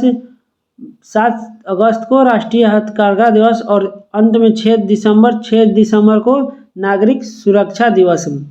तो 11 जुलाई को विश्व जनसंख्या दिवस, 21 सितंबर को विश्व शांति दिवस, 7 अगस्त को आपका राष्ट्रीय हथकरघा दिवस और 6 दिसंबर को नागरिक सुरक्षा दिवस है। यानी 3, 1, 4, 3, 4, 2 इसका सही उत्तर होगा, ऑप्शन सी हो जाएगा। और भी कुछ याद रखिएगा दोस्तों, जैसे आपका पूछे तो 1 जुलाई को राष्ट्रीय चिकित्सा दिवस, जीएसटी दिवस, एसबीआई फाउंडेशन डे। 2 जुलाई का आपका विश्व खेल पत्रकार दिवस है। फिर पूछे 6 जुलाई को विश्व जुनून दिवस। 9 जुलाई को राष्ट्रीय विद्यार्थी दिवस। 15 जुलाई को युवा कौशल दिवस। 18 जुलाई को अंतर्राष्ट्रीय नेशनल मंडेला दिवस है। 26 जुलाई को कारगिल विजय दिवस। तो ये सभी डेट है दोस्तों, हम पीडीएफ सेंड कर देंगे, आप लोग याद कर लीजिएगा। अगला क्वेश्चन पर चलते हैं। क्वेश्चन नंबर 53 देखते हैं। आपका रीजनिंग है, इसका सही उत्तर हो जाएगा ऑप्शन ए। 54 नंबर देखते हैं। 54 कह रहा है कि धोवन सोडा के संदर्भ में दिए गए कथनों पर विचार कीजिए। बताना है कि कौन सा कथन सही नहीं है, बताना है दोस्तों कि कौन सा कथन गलत है।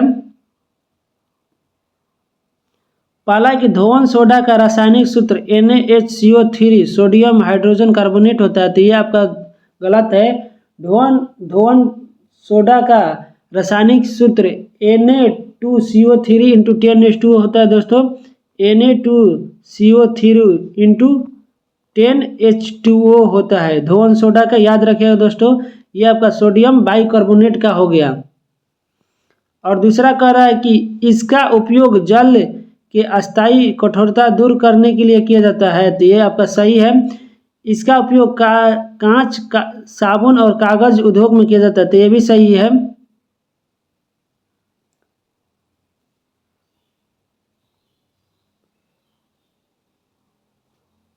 यानी आपका ऑप्शन ए आपका गलत हो गया, यानी गलत चूज करना कि कौन सा सही नहीं है, तो इसका सही उत्तर हो जाएगा ऑप्शन सी कि कथन एक सही नहीं है। देखिए दोस्तों, धोने का सोडा का उपयोग आपका कांच साबुन कागज उद्योग में भी किया जाता है, और इसका उपयोग जल के अस्थायी कठोरता को हटाने के लिए भी किया जाता है, और इसका उपयोग कपड़े की धुलाई के लिए भी किया जाता है। अगला क्वेश्चन चलते हैं 55 नंबर कि भारतीय संविधान का कौन सा अनुच्छेद संसद को लोकहित में राज्यों के बीच व्यापार वाणिज्य और समागम की स्वतंत्रता पर प्रतिबंध लगाने की शक्ति देता है। बताइए इसका सही उत्तर क्या होगा कि भारतीय संविधान का कौन सा आर्टिकल है जो संसद को लोकहित में राज्यों के बीच व्यापार वाणिज्य और समागम की स्वतंत्रता पर प्रतिबंध लगाने की शक्ति देता है। तो इसका सही उत्तर हो जाएगा अनुच्छेद 302 देता है।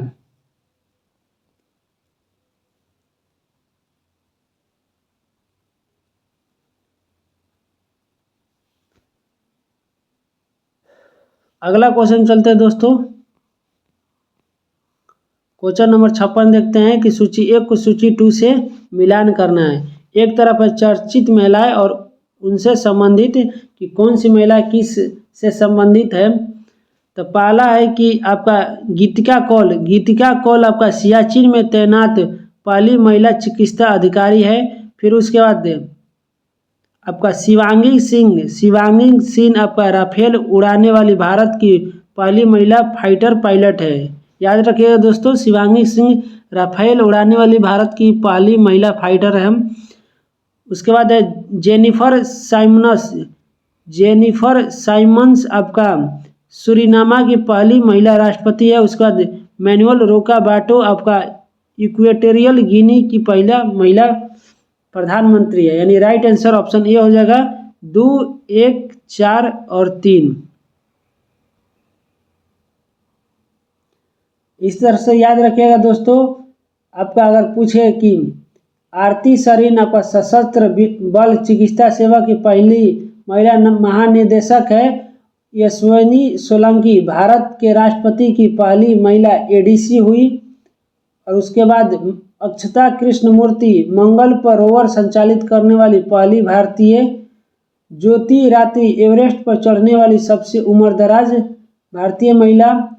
दीपिका मिश्रा वीरता पदक प्राप्त करने वाली पहली महिला वायुसेना अधिकारी। पीटी उषा भारतीय ओलंपिक संघ की पहली महिला अध्यक्ष। ये सभी फैक्ट भी याद रखिएगा। अगला क्वेश्चन चलते हैं, क्वेश्चन नंबर 57 देखते हैं कि मौर्य उत्तर काल के व्यापार के संदर्भ में निम्नलिखित कथनों में से कौन सा कथन असत्य यानी कौन सा कथन गलत है।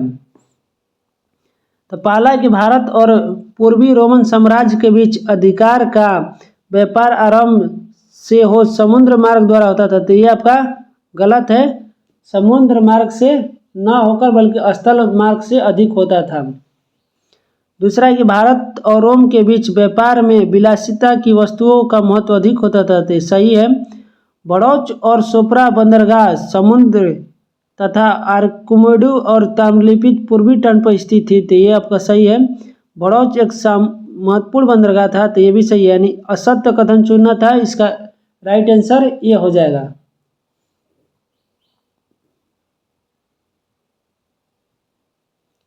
अगला क्वेश्चन चलते हैं दोस्तों, 58 नंबर का रहा है कि निम्नलिखित कथनों पर विचार कीजिए।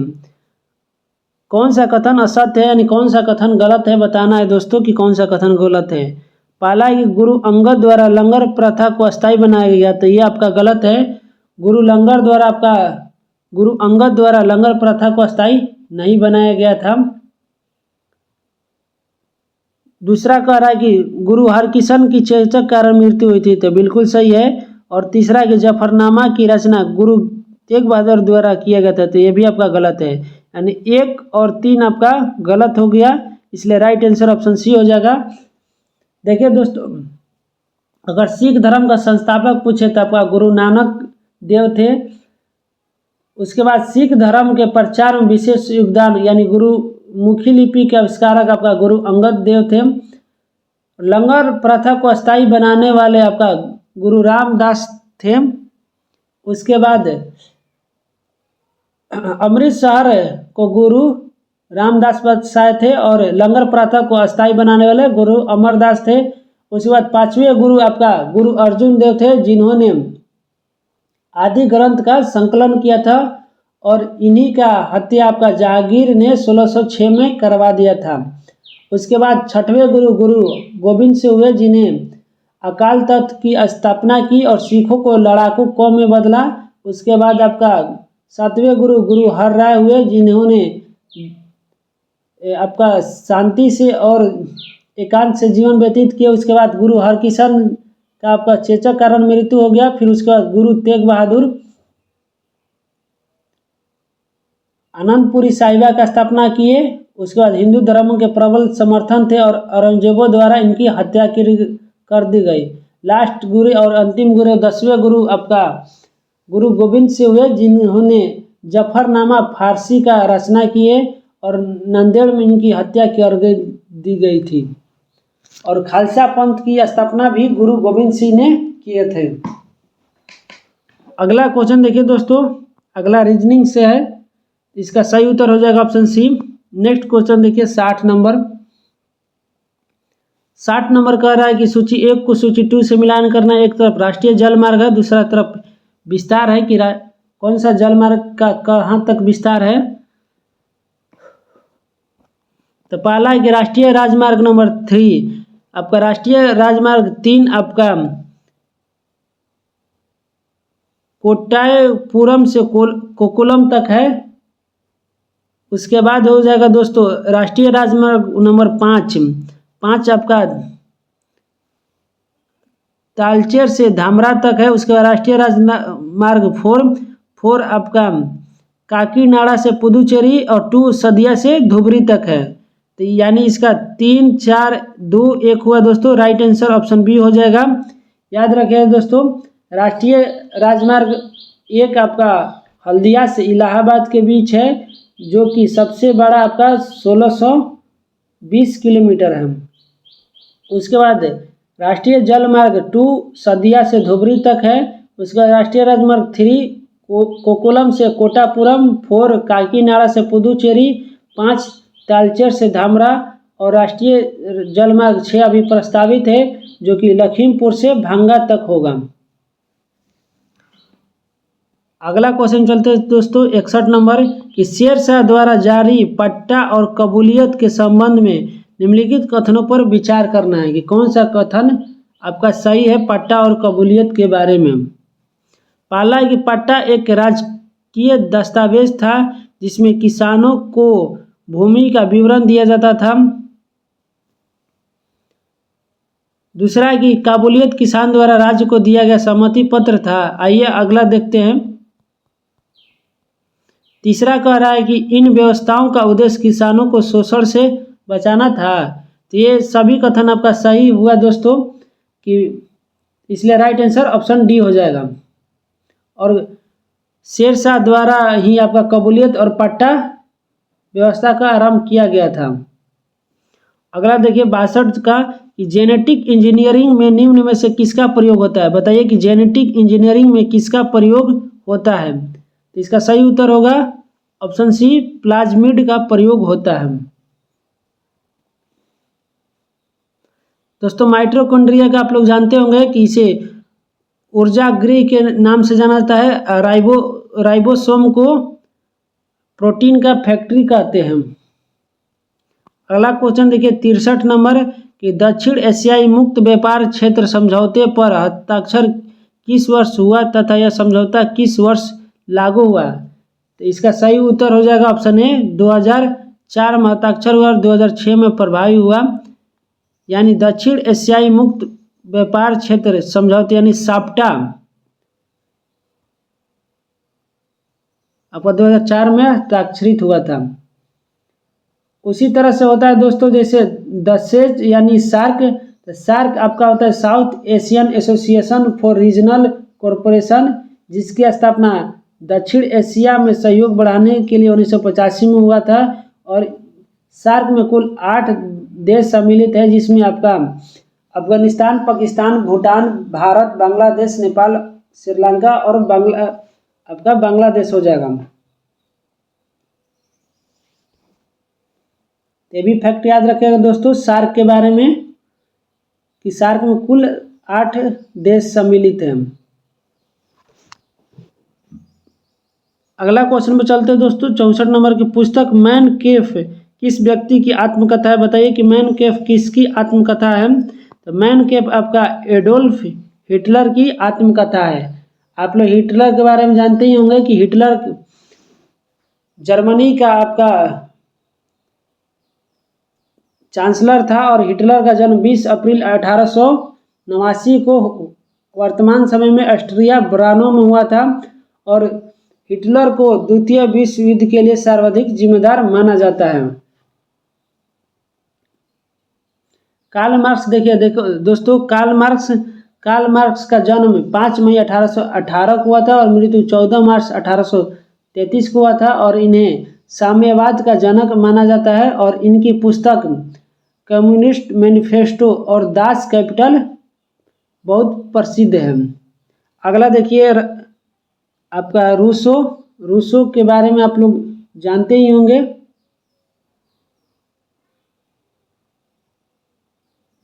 अगला देखिए दोस्तों 65 नंबर पर चलते हैं। 65 नंबर मैथ से संबंधित है, इसका सही उत्तर हो जाएगा ऑप्शन सी। नेक्स्ट देखिए 66 नंबर की ताम्रपाषाणी कालीन संस्कृति के बारे में निम्नलिखित कथनों पर विचार कीजिए। सही उत्तर का चयन करना है कि ताम्र पाषाण कालीन का संस्कृति के बारे में कौन सा सही है। पहला कि ताम्र पाषाण कालीन लोग मुख्यतः ग्रामीण समुदाय में रहते थे, बिल्कुल सही है। दैमाबाद कयाथा संस्कृति का स्थल है, ये गलत है, यानी ऑप्शन 1 केवल आपका सही है कि ताम्र पाषाण कालीन लोग ग्रामीण समुदाय में रहते थे और ताम्र पाषाण काल में ही आपका तांबे की खोज हुई थी, इसलिए इसे ताम्र पाषाण काल कहते हैं।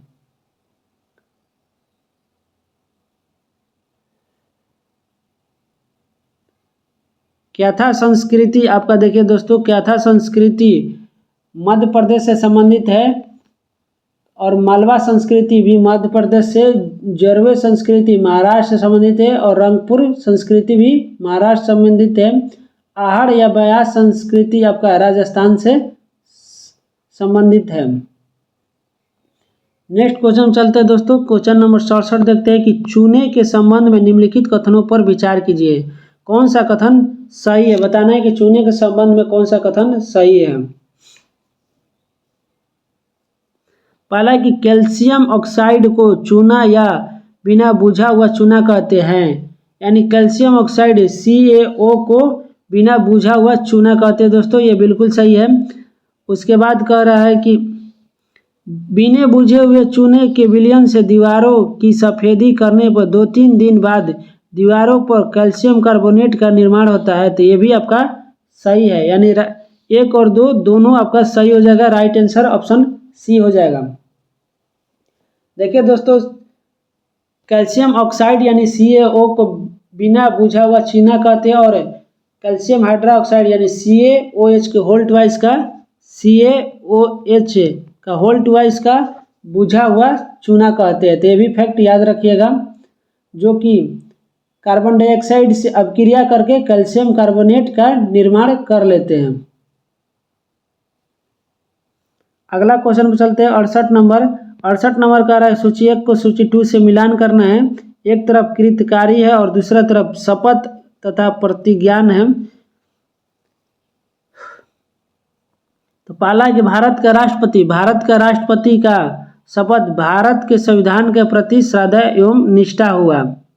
उसके बाद सर्वोच्च न्यायालय के न्यायाधीश संविधान के और विधि की मर्यादा बनाए रखना। उसके बाद संसद सदस्य कर्तव्यों के निष्ठापूर्वक निर्वहन और संघ का मंत्री सूचना एवं गोपनीयता, यानी 3, 4, 2, 1। इसका राइट आंसर ऑप्शन C हो जाएगा दोस्तों।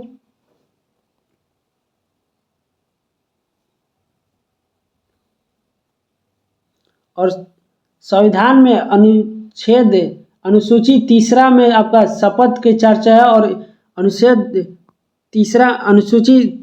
3 में आपका संघ के मंत्री, संसद सदस्य, संसद के चुनाव के उम्मीदवार, सर्वोच्च न्यायालय के न्यायाधीश और आपका नियंत्रण एवं महालेखा परीक्षक, राज्य के मंत्री, राज्य विधान मंडल के चुनाव के सदस्य, उच्च न्यायालय के न्यायाधीश, इन सभी का आपका चर्चा है शपथ से संबंधित। अगला क्वेश्चन चलते हैं दोस्तों, अगला देखिए 69 नंबर कि निम्नलिखित में से कौन सा सुमेलित नहीं है, बताइए कि कौन सा सुमेलित नहीं है। एक तरफ देश है और दूसरी तरफ राजधानी है। तो पहला कोलंबिया की राजधानी बोगोटा है, सही है। पेरू की राजधानी क्वेटो आपका नहीं है, पेरू की राजधानी आपका लीमा है, क्वेटो नहीं है। अगला उरुग्वे की राजधानी मोंटेविडियो है, सही है। और चिली की राजधानी सेंटियागो, ये भी सही है, यानी राइट आंसर ऑप्शन B हो जाएगा। पेरू का राजधानी आपका लीमा है।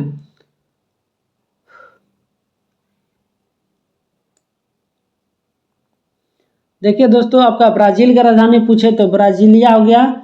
अर्जेंटीना का राजधानी पूछे तो ब्यूनस आयर्स हो जाएगा। वेनेजुएला का काराकस है। सूरीनामा का पारामारिबो है। इक्वाडोर का क्वेटो है।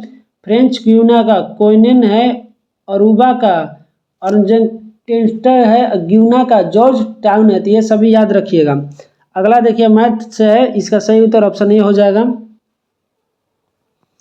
नेक्स्ट क्वेश्चन देखिए दोस्तों, निम्नलिखित में से कौन सही सुमेलित है, यहाँ बताना है कि कौन सा सही सुमेलित है। पहला है कि मॉन्ट्रियल आपका तेल शोधन उद्योग है, तो ये आपका गलत है। इसमें सही सुमेलित है ओटावा कागज उद्योग, यानी ऑप्शन बी इसका सही उत्तर है कि ओटावा कागज उद्योग के लिए प्रसिद्ध है। देखिए दोस्तों, शिकागो पूछे तो शिकागो आपका मांस प्रसंस्करण या लौह स्तंभ के लिए प्रसिद्ध है, शिकागो लौह स्तंभ के लिए। उसके बाद डिट्रॉइट आपका डेट्रॉइट ऑटोमोबाइल के लिए प्रसिद्ध है, जो कि अमेरिका में है। डेट्रॉइट लॉस एंजलिस आपका फिल्म उद्योग के लिए प्रसिद्ध है और तेल शोधन के लिए। पीटर्सबर्ग लौह इस्पात के लिए प्रसिद्ध है और मॉन्ट्रियल आपका जलपोत के लिए प्रसिद्ध है। उसी तरह आपका स्टॉकहोम स्वीडन में है, जो कि जलपोत के लिए प्रसिद्ध है। नगोया आपका ऑटोमोबाइल के लिए प्रसिद्ध है। ओसाका ओसाका आपका जापान में है, वस्त्र उद्योग के लिए प्रसिद्ध है। अगला क्वेश्चन चलते हैं दोस्तों, 72 नंबर की सूची 1 को सूची 2 से मिलान करना है। एक तरफ है समांगी मिश्रण और दूसरा तरफ मिश्र धातु है। तो सीसा और टीन का मिश्र धातु आपका सोल्डर कहलाता है। तांबा और जस्ता है, यानी पिताजी आपका हो गया पीतल। तांबा और जस्ता का तांबा टीन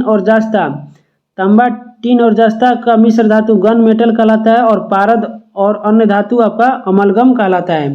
यानी 2 3 4 1 इसका सही उत्तर हो जाएगा दोस्तों, 2 3 4 1 ऑप्शन सी इसका सही उत्तर होगा। अगला क्वेश्चन देखिए दोस्तों, 73 नंबर की सिखों में सुधरवादी संगठन के रूप में सिंह सभा की स्थापना कब और कहां से शुरू हुई थी? बताइए कि सिखों में सुधरवादी संगठन के रूप में सिंह सभा की स्थापना कब और कहां हुई थी? तो इसका सही उत्तर हो जाएगा आपका 1873 में अमृतसर से, ऑप्शन डी इसका सही उत्तर होगा। अगला देखिए 74 नंबर मैथ है, इसका सही उत्तर ऑप्शन सी हो जाएगा। 75 नंबर देखिए दोस्तों कि सर्वोच्च न्यायालय के न्यायाधीशों को उसके पद से हटाने के लिए संसद में किस प्रकार के बहुमत की आवश्यकता होती है? तो सुप्रीम कोर्ट के न्यायाधीश के पद से हटाने के लिए पूछ रहा है, इसका आपका सदन के कुल सदस्यता का बहुमत और 2/3 उपस्थित एवं मतदान करने वाले सदस्य, यानी राइट आंसर ऑप्शन बी हो जाएगा कि सदन के कुल सदस्यता का 2/3 उपस्थिति एवं मतदान करने वाले सदस्य। अगला है 76 नंबर की बुलेट प्रूफ जैकेट बनाने के लिए किस रेशे का उपयोग किया जाता है? बताइए इसका सही उत्तर क्या होगा? बुलेट प्रूफ जैकेट बनाने के लिए किस रेशे का प्रयोग किया जाता है? तो इसका सही उत्तर होगा केवलर का प्रयोग किया जाता है। और केवलर एक साइंटिफिक फाइबर है दोस्तों। आपका पैराशूट बनाने के लिए नॉयलन 66 का प्रयोग किया जाता है। कपड़े या दरिया बनाने के लिए रेयोन का प्रयोग किया जाता है। रस्सी कंटेनर बनाने के लिए पॉलीप्रोपिलीन का प्रयोग किया जाता है। और नॉन स्टिक बर्तन रासायनिक पाइप के लिए टेफ्लॉन का प्रयोग किया जाता है। पाइप फर्श की टाइलें रेनकोट बनाने के लिए पीवीसी का, और बिजली के स्विच हैंडल आपका बेकेलाइट सा होता है। और बैग बोतल ये सब पूछे खिलौना तो पॉलीथीन का प्रयोग होता है। आगे 77 नंबर आपका मैथ है, जिसका सही उत्तर ऑप्शन सी हो जाएगा। अगला क्वेश्चन देखिए 78 नंबर की साबुन के संदर्भ में निम्नलिखित कथनों पर विचार कीजिए। बताना है कि साबुन के संदर्भ में कौन सा कथन असत्य, यानी कौन सा कथन गलत है। यहाँ असत्य चुनना है दोस्तों। पहला कि साबुन के अणु लंबी श्रृंखला वाले कार्बोक्सिलिक अम्ल के कैल्शियम और मैग्नीशियम लवण होते हैं, ये आपका गलत है। दूसरा कि साबुन के अणु मिसेल संरचना तैयार करते हैं, जहां अणु एक सिरा तेल कण की और दूसरा आयनिक सिरा बाहर की ओर होते हैं, ये आपका सही है। साबुन का मिसेल प्रकाश का परिवर्तित नहीं करते, ये भी आपका गलत है। यानी 1 और 2 आपका गलत हो जाएगा, 1 और 3 आपका गलत हो जाएगा, इसलिए राइट आंसर ऑप्शन बी हो जाएगा दोस्तों।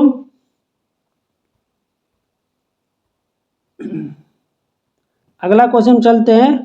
अगला क्वेश्चन कह रहा है कि मुख्यमंत्री की नियुक्ति के संबंध में कौन सा कथन सही है। बताना है कि मुख्यमंत्री के नियुक्ति के संबंध में कौन सा कथन सही है।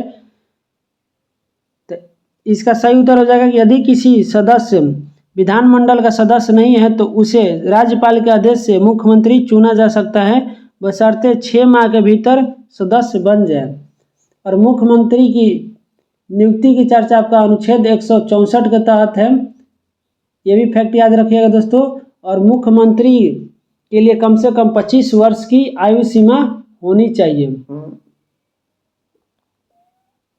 और मुख्यमंत्री के शपथ आपका राज्यपाल दिलाते हैं, ये सभी फैक्ट याद रखिएगा। अगला क्वेश्चन पर चलते हैं। 80 नंबर देखते हैं कि स्वतंत्रता पूर्व सर्वप्रथम निम्न में से किसने प्रति व्यक्ति राष्ट्रीय आय की गणना किए थे? ये सबसे पहले आपका दादा भाई नौरोजी ने किए थे और उस समय इन्होंने 20 रुपये प्रति व्यक्ति आय गणना किए थे।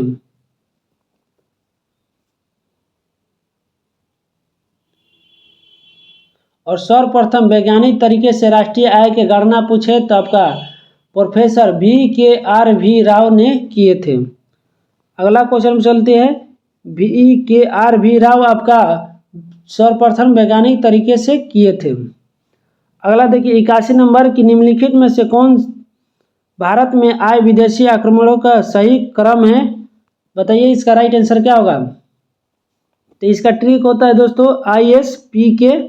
ISPK इसका ट्रिक होता है। तो सबसे पहले हिंद यूनान यानी इंडो यूनान, उसके बाद एस से आपका हो जाएगा शक, उसके बाद पी से हो जाएगा पार्थियन, उसके बाद हो जाएगा के से कुषाण। तो इसका सही उत्तर हो जाएगा दोस्तों हिंद यूनान शक, उसके बाद हिंद पार्थियन, उसके बाद कुषाण।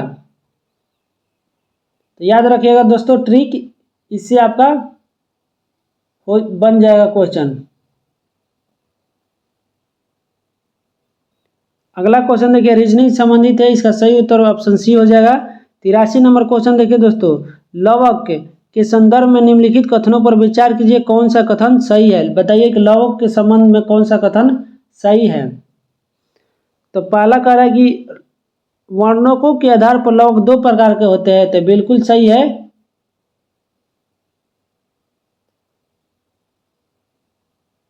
गलत है दोस्तों, वर्णकों के आधार पर लवक 2 प्रकार नहीं बल्कि 3 प्रकार होते हैं। पहला हरित लवक, दूसरा अवर्णी लवक, उसके बाद वर्णी लवक। उसके बाद कह रहा है वर्णी लवक मुख्य रूप से जड़ों एवं तनों में पाए जाते हैं। ये आपका वर्णी लवक जड़ और तना में नहीं बल्कि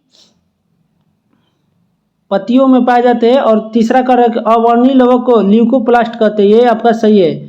पूछा है कौन सा कितने कथन सही है? तो एक आपका कथन सही है। हरित लवक दोस्तों देखिए क्लोरोप्लास्ट, ये हरे रंग की होती है और हरे रंग का पदार्थ पर्णहरित होता है। वर्णी लवक को क्रोमोप्लास्ट कहते हैं और अवर्णी लवक को ल्यूकोप्लास्ट कहते हैं। और वर्णी लवक आपका रंगीन भागों जैसे पुष्पों के पंखुड़ियाँ फलों भित्ति में पाए जाते हैं और अवर्णी लवक आपका जड़ों और तना में पाए जाते हैं। तो ये सभी फैक्ट याद रखिए दोस्तों। और लवक पूछे तो लवक का खोज आपका W सिम्पर को जाता है। अगला क्वेश्चन चलते हैं दोस्तों, क्वेश्चन नंबर 84 आपका मैथ से है, इसका सही उत्तर होगा ऑप्शन ए।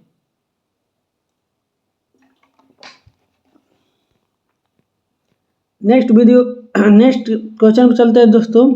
अगला क्वेश्चन कर रहा है निम्नलिखित कथनों पर विचार किए, कौन सा कथन असत्य है? बताना है कि कौन सा कथन गलत है। पहला कि विश्व के एकमात्र तैरता हुआ उद्योग लोकटक झील में, तो बिल्कुल सही है। लोकटक झील संघाई हिरन का एकमात्र प्राकृतिक आवास है, ये भी सही है, यानी कोई भी कथन आपका गलत नहीं है। और तैरता हुआ एकमात्र झील का नाम आपका केबुल लामजाओ नेशनल पार्क है जो कि मणिपुर में स्थित है। और लोकटक झील संघाई हिरन का एकमात्र प्राकृतिक आवास है, ये भी फैक्ट याद रखिएगा दोस्तों। अगला क्वेश्चन चलते हैं 86 नंबर देखिए आविष्कार है और मिलान करना है कि कौन से वैज्ञानिक क्या आविष्कार किए थे। तो पहला है कि जी मार्कोनी अपने रेडियो का आविष्कार सुना होगा, मार्कोनी रेडियो का आविष्कार। उसके बाद जे एल बर्ड टेलीविजन का, ग्राहम बेल आपका टेलीफोन का, थॉमस अल्वा एडिसन फोनोग्राफी का। यानी 2 3 4 1 इसका सही उत्तर हो जाएगा ऑप्शन ए हो जाएगा दोस्तों, याद रखिएगा। अगला क्वेश्चन चलते हैं 87 नंबर कि किस वायसराय ने कहा था कि अंग्रेज जनता के उस अल्पसंख्यक वर्ग का प्रतिनिधित्व करती है जिसकी संख्या सूक्ष्म है। तो बताइए कि किस वायसराय ने कहा था कि कांग्रेस जनता के उस अल्पसंख्यक वर्ग का प्रतिनिधित्व करती है जिसकी संख्या सूक्ष्म है। तो इसका सही उत्तर हो जाएगा लॉर्ड डफरी ने। और इसी के काल में आपका कांग्रेस की स्थापना हुआ था 1885 में। और याद रखिएगा दोस्तों कि उस टाइम आपका सर्वप्रथम कांग्रेस का अध्यक्ष भूमेश चंद्र बनर्जी बने थे। और कुछ फैक्ट याद रखिएगा दोस्तों कि आपका बंकिम चंद्र चटर्जी ने कांग्रेस के बारे में कहा था कि कांग्रेस के लोग पद के भूखे हैं। अश्विनी कुमार दत्त ने कहा था कि कांग्रेस सम्मेलन 3 दिन का तमाशा है। बाल गंगाधर तिलक ने कहे थे कि यदि वर्ष में हम एक बार मेढक की तरह टटराए तो हमें कुछ नहीं मिलेगा। और सैयद अहमद खां कहे थे कि कांग्रेस आंदोलन न तो लोगों द्वारा प्रेरित था और न ही उनके द्वारा सोचा या योजनाबद्ध किया गया था। और लॉर्ड डॉग कर्जन के द्वारा कहा गया था कि कांग्रेस अपनी मौत की घड़ियां गिन रही है। भारत में रहते हुए मेरी बड़ी इच्छा है कि मैं उन्हें शांतिपूर्वक मरने में मदद करूं। तो ये सभी फैक्ट भी याद रखिएगा दोस्तों। अगला है आपका 88 नंबर मैथ से संबंधित, इसका राइट आंसर ऑप्शन सी हो जाएगा। नेक्स्ट है कि अंतर्राष्ट्रीय मुद्रा कोष से IMF का मुख्य कार्य क्या है। बताइए कि अंतर्राष्ट्रीय मुद्रा कोष का मुख्य कार्य क्या है। तो इसका मुख्य कार्य आपका सदस्य राष्ट्रों के भुगतान संतुलन के संकट से बचाने के लिए ऋण देना है। और IMF का स्थापना 1945 में किया गया था। और इसका सदस्य पूछे तो टोटल 190 सदस्य हैं। अगला क्वेश्चन देखिए दोस्तों 90 नंबर कह रहा है कि जब किसी गेंद को ऊपर की ओर फेंका जाता है तो उसमें वृद्धि होती है। बताइए कि गेंद को ऊपर की ओर फेंका जाता है तो उसमें क्या चीज़ का वृद्धि होती है। तो इसमें आपका गति स्थितिज ऊर्जा भी बढ़ती है और आपका संवेग भी बढ़ता है। यानी राइट आंसर ऑप्शन ए हो जाएगा। सॉरी दोस्तों, ऑप्शन इसका राइट सही उत्तर ऑप्शन सी हो जाएगा, सिर्फ स्थितिज ऊर्जा की बढ़ती है। और स्थितिज ऊर्जा की आप लोग जानते होंगे फॉर्मूला कि mgh होता है। और गतिज ऊर्जा का फॉर्मूला 1/T mv² होता है, यानी काइनेटिक एनर्जी का। अगला देखिए 91 नंबर फ्रेंच ओपन 2025 के पुरुष एकल स्पर्धा में जैनिक सिनर विजेता बने। तो ये आपका गलत है। दूसरा का कि US ओपन 2025 महिला एकल स्पर्धा में आर्यन सबलेंका विजेता बनी जो अमेरिका के, ये भी आपका गलत है। यानी ये सही होगा, दोनों में से दोनों असत्य है आपका। पुरुष एकल में कार्लस अल्कराज आपका विजेता बने थे। अगला क्वेश्चन चलते हैं दोस्तों 52 नंबर मैथ से है, इसका सही उत्तर बी हो जाएगा। नेक्स्ट क्वेश्चन देखिए दोस्तों 93 नंबर का रहा कि तारापुर परमाणु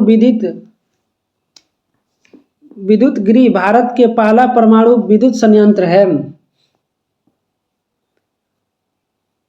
तो सही है, यह संयुक्त राज्य अमेरिका की सहायता से स्थापित भारत का पहला परमाणु विद्युत संयंत्र, ये भी सही है। यानी तारापुर परमाणु विद्युत गृह भारत का पहला है और यह अमेरिका के सहायता से बना है। यानी ऑप्शन ए इसका सही हो जाएगा, दोनों सही है।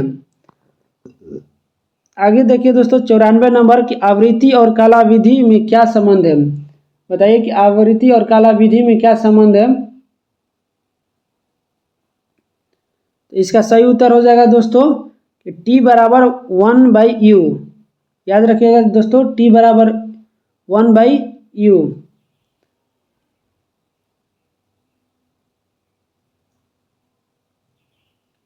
और आवृत्ति को दोस्तों हर्ट्ज में मापा जाता है और हर्ट्ज बराबर होता है प्रति सेकंड दोहराई जाने वाली घटना की एक घटना के बराबर। अगला क्वेश्चन देखिए दोस्तों केपी नहर भारत के किन 2 राज्यों को जोड़ता है। तो केपी नहर आपको आंध्र प्रदेश और तमिलनाडु को जोड़ता है, यानी ऑप्शन सी इसका सही उत्तर होगा। कुछ अन्य नहर याद रखिएगा दोस्तों, जैसे सू नहर आपका सुपीरियर झील और ह्यूरोन झील को जोड़ता है। आपका पनामा नहर कैरेबियन सागर को प्रशांत महासागर से जोड़ता है। सुएज नहर लाल सागर को भूमध्य सागर से जोड़ता है। मैनचेस्टर नहर मैनचेस्टर और लिवरपूल को, किल नहर उत्तरी सागर और बाल्टिक सागर को, उसके बाद गोटा नहर स्टॉकहोम गुटेनबर्ग को जोड़ता है। 96 नंबर देखिए दोस्तों, भारत संविधान के संबंध में निम्नलिखित कथनों पर विचार किए, कौन सा कथन सही नहीं है, बताना कि कौन सा कथन दोस्तों सही नहीं है। तो अविश्वास प्रस्ताव सर्वप्रथम 1779 में प्रधानमंत्री चौधरी चरण सिंह लाया था, तो ये आपका गलत है। दूसरा कह रहा है कि विश्वास प्रस्ताव सर्वप्रथम 1963 में आचार्य कृपलानी द्वारा पंडित जवाहरलाल नेहरू के विरुद्ध लाया था, ये भी गलत है, यानी दोनों आपका गलत हो जाएगा। सही उत्तर ऑप्शन सी होगा। देखिए दोस्तों, विश्वास प्रस्ताव सत्ताधारी द्वारा लाया जाता है और सर्वप्रथम विश्वास प्रस्ताव 1979 में आपका चौधरी चरण सिंह द्वारा लाया गया था।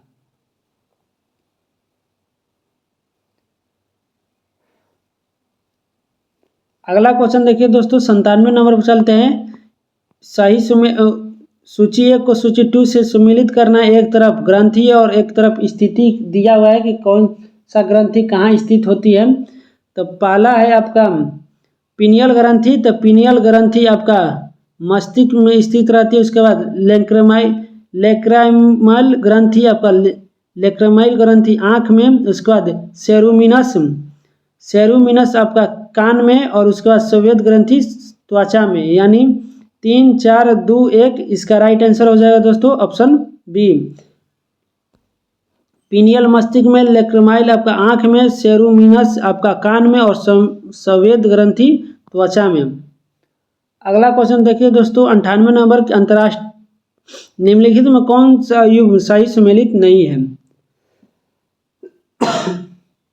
बताइए कौन सा सही सम्मिलित नहीं है। तो अंतर्राष्ट्रीय पुनर्निर्माण एवं विकास बैंक 1944 में स्थापित था, तो सही है। IDA अंतर्राष्ट्रीय विकास बैंक 1960 में, ये भी सही है। अंतर्राष्ट्रीय वित्त निगम ये आपका 1960 में नहीं था बल्कि 1956 में स्थापित है, यानी सही उत्तर ऑप्शन सी हो जाएगा।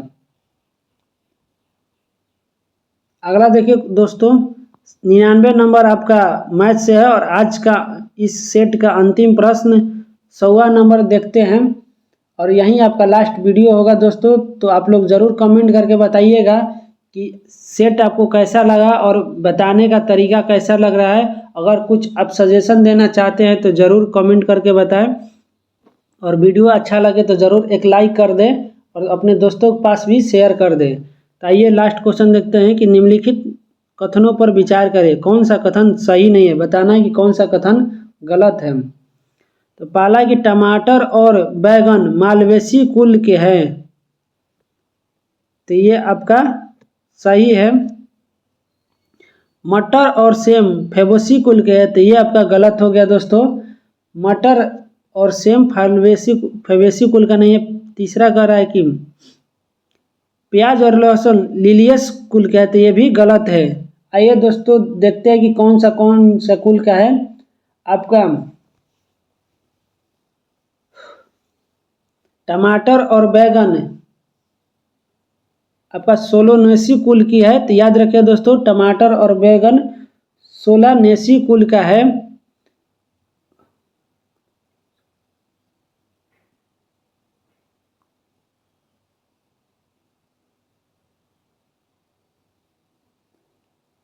देखिए मूली शलजम और सरसों पूछे तो कुर्सी फेरी कुल का है।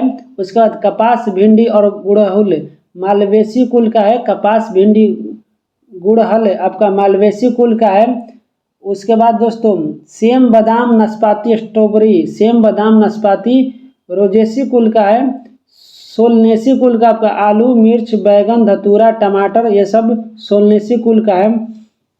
उसके बाद कुकर बिरेसी कुल का आपका तरबूज खरबूजा टिंडा कद्दू लौकी खीरा ककड़ी परवल करेला ये सब आपका कुकुरबेसी कुल का है। नींबू संतरा मौसमी आपका रुटेसी कुल का है।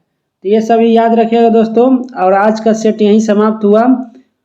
मिलते हैं नेक्स्ट वीडियो में, तब तक के लिए जय हिंद दोस्तों।